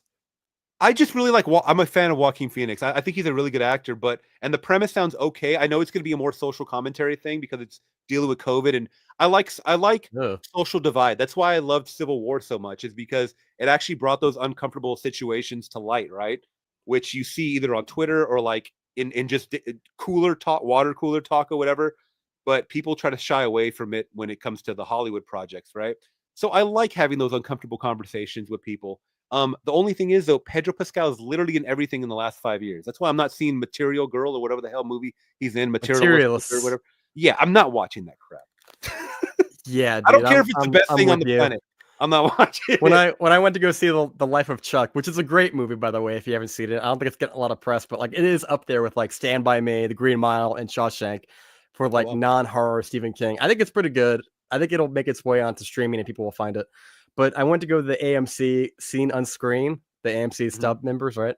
And on Reddit they were talking about like, well, it's rated R and it's this long, so it's either gonna be The Life of Chuck or it's gonna be The Materialists, which is like Dakota Johnson, Chris Evans, and Pedro. And I guess it's kind of like her deciding, do I want like an older Pedro in a shallow relationship where he's like whatever, or do I want the poor Chris Evans? And it's like, you know where this is going. And I don't want to watch Madam Web again. Get Dakota Johnson. To me, it felt like that Challengers movie, but just for an little older audience, I guess. You know, I don't know if you saw the press for it. Like Dakota Johnson was like holding their heads together. She's like, "Just kiss, come on, just kiss each other." This is how you're selling the movie. Like Pedro Pascal is already really suspect as it is, and like the internet just really clowns him, and we already know he's in everything. You know, it's he is a tryhard. He is for sure a tryhard when he does not need to be. Just let the acting, speak for itself. How are you feeling on Fantastic Four, real quick? I know this can be a deep dive, but how are you feeling? Well, that was the poll question I was going to put out. It's like the three big blockbusters are going to be Superman, Jurassic World, and Fantastic Four, right? Those are the big three, the big summer blockbusters. So I guess like, I was going to bring those up, put those out into the fray, and kind of like talk about it a little bit, because you're right. Every time I go to the cinemas, there's always that Fantastic Four trailer, and every time I was telling my girl about it, like every time I watch it, I just gloss over. I feel nothing watching that trailer. Same. I've seen all the trailers so far, all the TV spots. I get nothing from it. The Galactus popcorn bucket that costs $1,000. I don't care. Like none of that really interests me. And I'm already seeing like, because they have early reviews, right? Because I think people have already been talking about certain parts of it. Yeah. Certain things. The actor that plays Galactus, I don't know who. They're saying he's very strong in it. Like he's like probably the most memorable. I'm just not looking forward to this one, and I just based on the box office of everything, I don't see it generating as much as a Marvel movie. Obviously, will not. I mean, we saw Thunderbolts, we saw Captain America, the last one, Brave New World. Yeah, this is not 5-10 years ago. Obviously, I'm trying to. This is gonna make like Captain America, Brave New World numbers. I think I'd agree with that. It's gonna be around that 400 mil overall. I think Superman's gonna make decent money. I think it's gonna be a mixed bag. I think Superman's gonna do a lot better because it's more of an international. I don't know. I feel like Superman is more international, even though it's American audiences that are not feeling. They're dissecting why is he flying like this? Why are his eyeballs looking like this? Why is this and this? I got my tickets early for like that Amazon early screening. I don't know if you saw that. It was like a couple days earlier. And I'm not even the biggest Superman fan. I've only seen Superman 1 and 2 from Christopher Reeve's days. No Henry Cavill? No. Wow. No. I didn't dive into any DCU stuff, or I was always the Marvel guy. I never really watched too much DC stuff. I caught him later on streamer, even like the Blue Beetle, like the side ones. Just oh god, no. Yeah. And I'm like, okay, like it's fine, but I never got into Justice League. I think I saw Wonder Woman. Yeah, the first Wonder Woman, and I was just like, okay. I never saw the Aquaman movies. Never Flash. So Snyder cut. Yeah, I feel 4 like hours and 4x3. That's the whole thing too. I think I didn't go into it because I know I would have to invest so much time, and there's a lot of lore with this and stuff. And to be completely honest, just based on there is something going on with Marvel CGI department and DC CGI department where it's like very noticeable. Yeah. Very noticeable difference on the DCI or DC universe. I don't know. So you're probably ranking as like Superman, and then how Superman's would you gonna dominate? But is that's your number one ticket? So what was it? Superman, Superman, Fantastic Four, and Jurassic World Rebirth. Oh, so just statistically, I think Jurassic World always like takes home the major take, right? But which one am I thinking is going to take the most box office wise? What's your personal picks? Oh, okay, gotcha. I'm gonna say Jurassic World Rebirth. To be honest, your number one. I have fun. That's my number one. I have fun with those movies. I think I've seen them all. Oh, I have not seen Jurassic Park 2 and 3. So, like from that's back fine. in the day. They keep rebooting it. It's always a soft reboot. This is definitely a soft reboot. Yeah, but ever since Jurassic World came out, those ones, and then the Dominion and all these whatever the subtitles were after that, I saw all of them. I had fun with them. I feel like they have more of international appeal. I mean, overseas creature those dinosaur movies Sure. do very very Yeah. well. And then Superman, and then final Fantastic Four would probably be my third. I don't even have advanced tickets yet for Fantastic Four. That's Yeah. kind of Same. how. Same. Yeah, And you're in the same boat as me of like where they're like, hey, you have 4 movies a week you can pick from, yeah. with the AMC plus dub member. So it's like I could, Hmm. but I'm like, Yeah, I might be busy that day. So yeah. And I don't. uh This is the thing too, is that I think when people hear us talk too, sometimes they're like, "Oh, they've already got it in their mind. They're snarky or whatever, and they're just like film snobs and stuff like that." it's fine. I do not want movies to fail. That's the whole point. I don't Same. want any movie to fail, really. Yeah. And if it just doesn't interest me, it doesn't interest me, and I'm going to point out what I don't like about it or what I do like about it. And I'm going to be completely honest. If I come out the other side of Fantastic Four loving it, I will let people know. Like I didn't know that I would have so much fun with Thunderbolts as I did, and I thought it was a different, unique take on it. And people still roast me in my comments, and they go, "I'm not listening to anything this guy said. He liked Thunderbolts." They probably So haven't even seen it. probably not. I mean, I understand it didn't generate money. It's not. I didn't think it would. Well, hey I man, just thought it's called it the was a new different take. Avengers now. Yeah, that whole thing was weird. I did not like that. But Thunderbolts and New Avengers. I Um, agree. I agree with your sentiment where I think like because I went to go on a whim. I went to go see Thunderbolts too. We went to the theaters and how'd you like I it? I think I mean it feels like a step in the right direction. I guess you know what I mean. Like Disney Plus had all these terrible shows that came out. Mhm. Um, kind of a mixed bag. Like everyone said, it's too bloated. It feels like homework. The quality is dipping. The effects are dipping. No one's amped up for Ironheart. I bet most people don't in the comments don't even know what I'm talking about right now. I But saw there's the a trailer. I saw the trailer and I was like, "Wow, you guys just check boxed or check mark all the boxes that you needed to." And I'm a huge fan of both the Black Panther movies. So I'm like, "You guys are going to water down and taint that franchise for sure." That's all I'm going to say. And I'm not did you interested in like it Sinners? whatsoever. I love Sinners. Yeah, it was great. I had Okay. a very fun experience. I saw it in IMAX. Afterwards, I saw the TikToks that were talking about it was very similar to Dust Till Dawn, and I definitely saw the comparisons with the characters when it came to that. And From Dust Till Dawn is one of my favorite films of the '90s, like horror films and stuff like that. Even though it's like two movies in one, pretty much. Oh yeah, it's still great Um, though. Yeah. yeah, I could say that. And look, this is the thing. Just because a director does not acknowledge the homage of something, because he could have easily said, "Yeah, I saw Dust Till Dawn and I got some inspiration, threw it in the Jim Crow era and made it my own." He Yeah. said, "No, I got the inspiration from Puss in Boots too." Really? Wait, tell me That's what about the this. insp. Okay, so the inspiration for the main bad guy, which is the main Irish bad guy, was Semi. yeah, was the villain from Puss in Boots: The Last Wish, which I have not seen. So Get it's the like a fuck out big of bad here. wolf or something. Look it Really? up. Look it up. And I was Man. like, really? You cannot give From Dusk Till Dawn their flowers. Okay. Yeah. It feels like an Oscar movie that starts as an Oscar movie and then becomes From Dusk Till Dawn in the third act. Oh yeah, it's a total crime movie. The first part, Sure. you could definitely tell the first part of the movie is Quentin Tarantino, and the second part is Robert Rodriguez out the ass for sure. Yeah. It's funny. We were rewatching it recently, and like, there's definitely some scenes you can totally cut from that movie. I don't want to get off too much topic Yeah. with Sinners, but like, there's like a scene where like, uh, uh, Michael B. Jordan, like, he goes to see the ex-wife, and like, they're just kind of getting it on. I'm like, we don't need Mhm. this. We could skip all that. Or even in the end, we're like, we're seeing her, and I don't want to go into spoilers, but like, we're seeing her again, and she's got her Mhm. boobie out, and she's like, breastfeeding. I'm like, we don't need that. There's little It's things that I'm kind of just like, ah. yeah.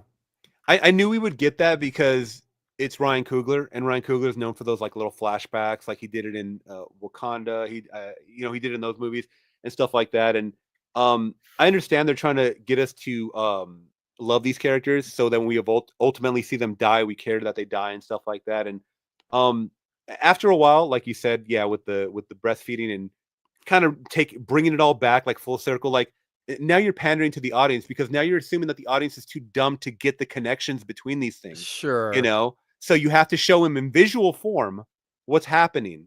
I hate pandering. I really do hate pandering. Same. It's ridiculous. It's redundant, and it makes me feel dumber. You Watching can't this. resonate with it because it's very apparent that the creators did not have any heart and soul in this. Yeah.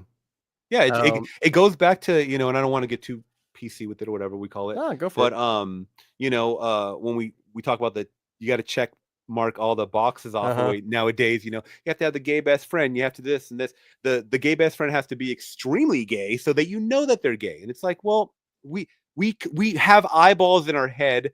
We can tell by certain mannerisms and stuff like that. Things like that are shoehorned in do not feel natural anymore. That's why people are really upset about this. That's why I believe like Bob Iger, like we were talking about Disney, is like, okay, I'm going to stop inserting all this shit into our movies because it's losing its money.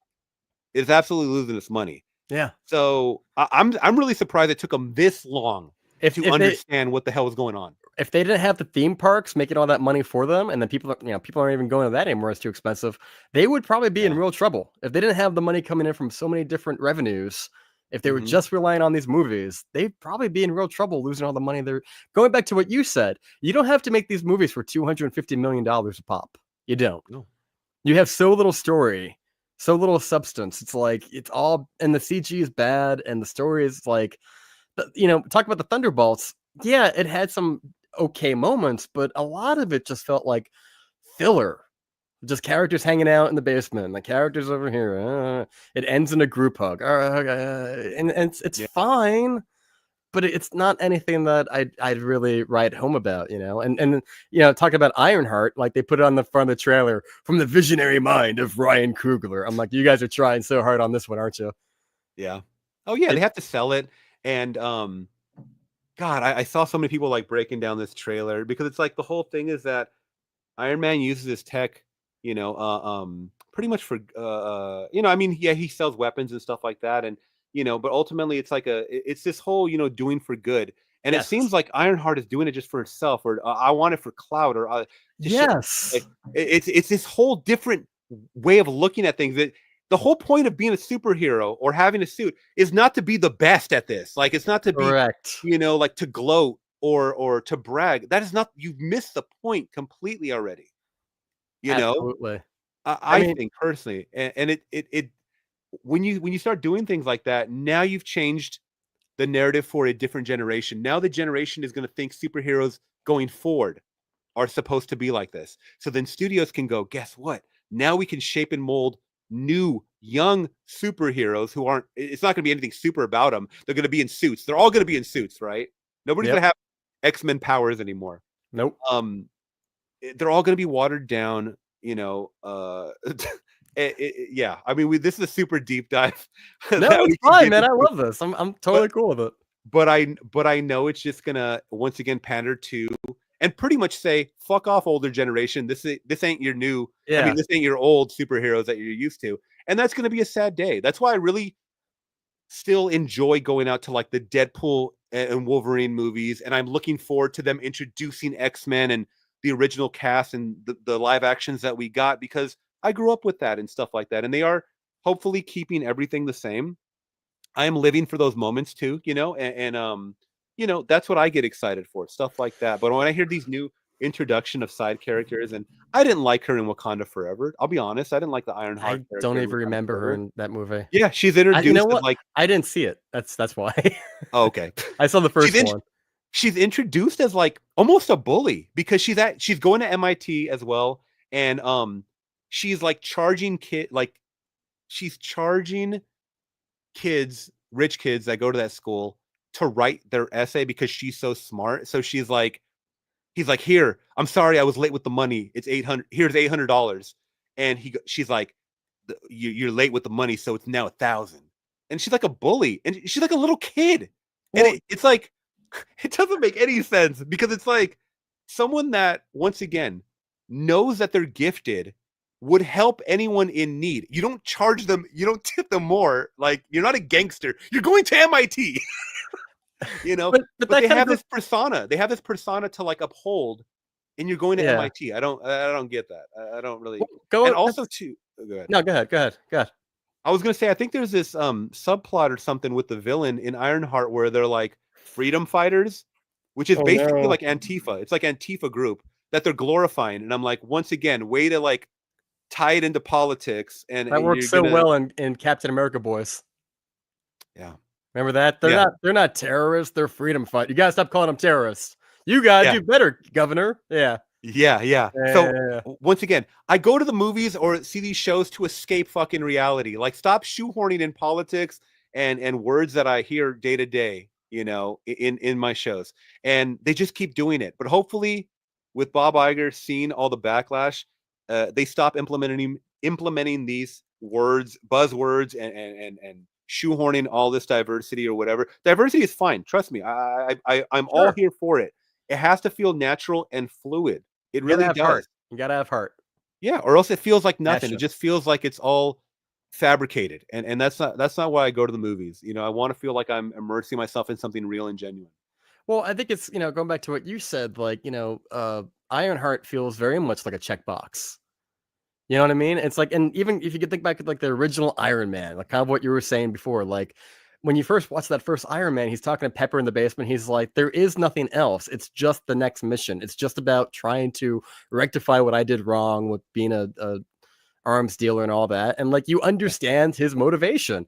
I remember before they put this Ironheart's very much the thing they're trying to like sweep under the rug. Like they haven't promoted it until like the very, very end. Now that we're up to it. But I remember there was like a Disney 23 promo of all the upcoming events. And like one of them was for Ironheart, and it was just a tiny clip it. And what they chose to show was basically just like her like just being like, I want to do something remarkable. And she's like crying and shit. And the next scene is like the guy from Hamilton, who's like the villain in the movie. I forget his name. He's a very good actor. I think he's in The Heights, but I can't remember. Yes, I know who you're talking about. Yeah. Right. And he's kind of like the villain that you don't know he's a villain until later, but like the comics, right? And he's kind of like, well, anybody who's ever done anything remarkable, got there by doing some things that were questionable. And cut two, it's her like throwing a bag of money into the air because like clearly she stole it. This cliche bag of money like throwing in the air. Like, who Right. has ever done that? Like, even thought to do that? Ever? Right. It's such a ridiculous thing. But she's burning things on fire. She's lighting things on fire, and she's throwing money into the air, not for nothing. I mean, I know it's an anarchist group, and it's an anarchist group. I know I'm a white guy, and maybe I should just shut my mouth. But like, if I was in the black community, and I saw like, okay, you're representing me, right, by having this character who didn't really earn it or create the Iron Man suit, the first thing I'm going to do is go on a spree where I light things on fire and I steal money and I throw it in the sky. Like, this is how we're jumping off. Well, that's what I'm saying, is that with these check marks, I keep saying check boxes, check marks.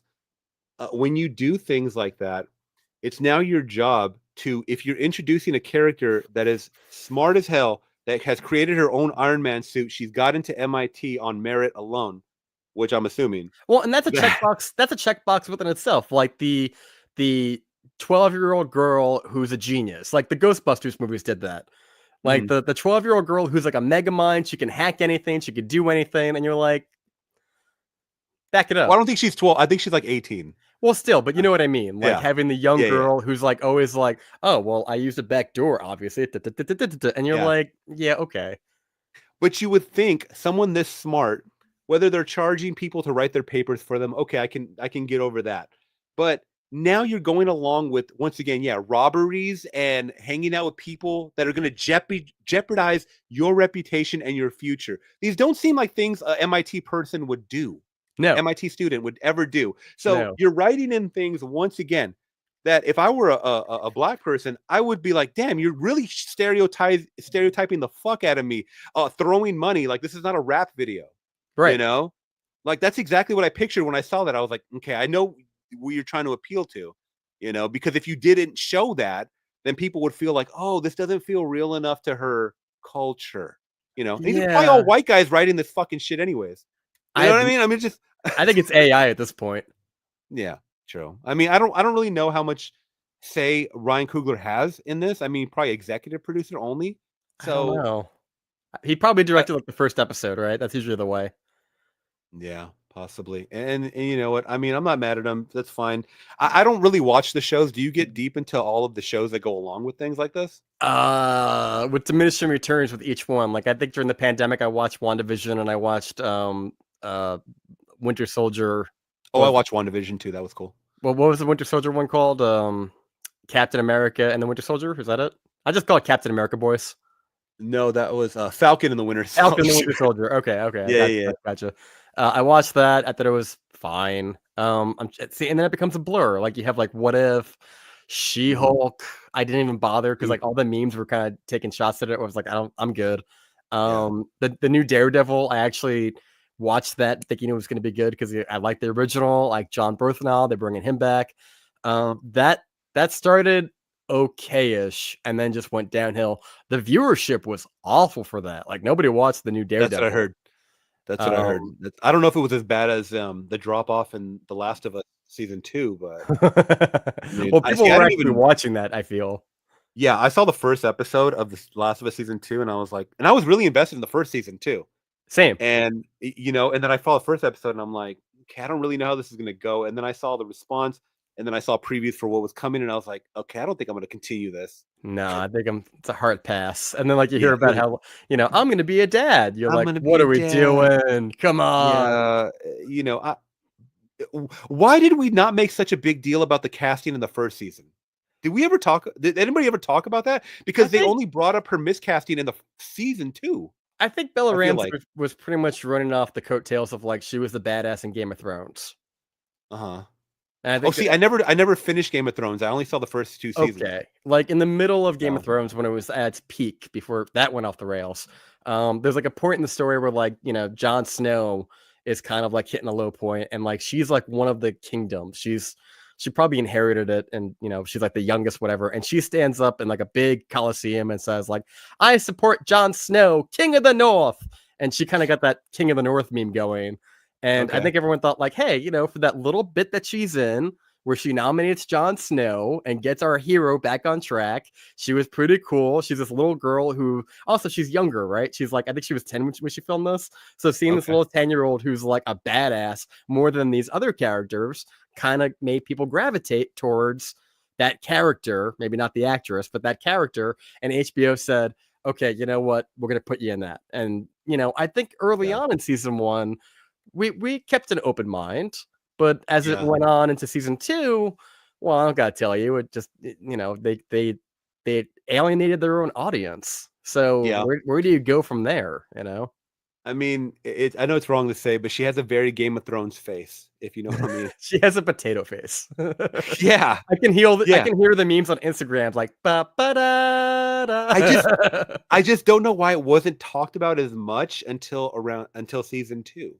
I think it Because I'm like, yeah. I noticed she looked different, but then everyone made it very apparent in season 2, and I think it's because of just I don't know if it was the writing or how the show went over time. They just started picking on her looks and stuff like that. I know it's low-hanging fruit, it's very easy target, but, like, Sure. people just hate that person now. I think the biggest offense with that show is that it's boring. Because like I've Yeah. watched it, I put it on. I think I made it maybe 5 episodes in before I finally Mhm. jumped off, and it was very much in the background. But it's just dull. Like if you ever play the games, No. okay. Well, the games are very action driven. Most of the game, she's like a badass. She's like a little Tomb Raider, and she's got like a bow, and she's taking out the zombies and everything like that. And Pedro Pascal, I think, is also kind of miscast as Joel. Mhm. They talked That's what a about lot of people were getting saying. yeah, like they said that a better casting for Joel would have been Jamie Lannister from Game of Thrones. I'm like, yeah, I could totally see that working. Where Okay. Pedro just kind of feels like, if you've seen Pedro in anything, you kind of know what you're getting. Yeah. He's like a safe That bet. Yeah, that's the thing going, back to this whole Pedro just oversaturating the market right now is because when you do stuff like that, you can't get many variations of this guy. I mean, there's not many. Same with Glenn Powell. I mean, if you see Mhm. him in the span of like 5 different movies in 5 years, then you just okay. We already know what we're gonna get. So there's no surprise here. There's no. There's not much to. to transform this guy into. I don't know. That's just how I see it. I totally agree. Listen, man, I don't want to waste any more of your time. I feel like you've been a Okay. great guest. We talked about so many great things. Is there anything you want to shout out as far as like your channel, what you got going on, what's coming out soon? Oh, just thank you so much for having me, man. I love the chat. Thank you, FLIX Talkers in the building, or what do you call your? You have a name for your viewers? I need to work on it. I don't have one yet. The Burn Brigade. I don't know. The Burns Brigade. Burns Brigade. Yeah, shouts out to all them. Just whoever supports. I'm always a fan of. But as far as like my channel, I do a lot of reactions when I can. It's just a lot of editing. People seem to like that, so I've been kind of incorporating that in my repertoire. I have been coming back with movie news though, where I'll do like long formats like this, just of kind of just me talking about news articles or entertainment, viral clips and stuff like that, and then I'll kind of splice them up as you do and just spread them out throughout the week. Just pick people's brain on things, and then sprinkle in a little bit of movie reviews as I am going back to the movies once again. And yeah, I really do love old movies, new movies, and just I forgot to mention this too before we popped in the chat. This was going to be primarily FLIX Talk was going to be primarily a horror channel only. Okay. Because that's what I used to eat, sleep, and breathe, and people just started talking to me more about every single other movie, and I was like, okay, let's see how this works. And I started offering just my insight on different movies, and that's kind of where it is now.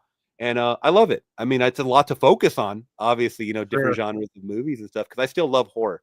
I still love horror to the core, like big budget, low budget, C tier or shit tier, whatever you want to call it, type budget movies. I grew up on Trauma, so it's like the shittiest of the shit movies, and I love them. I absolutely love them because I have fun with them. And that's the one thing, is that people take movies too seriously sometimes, depending on what they are.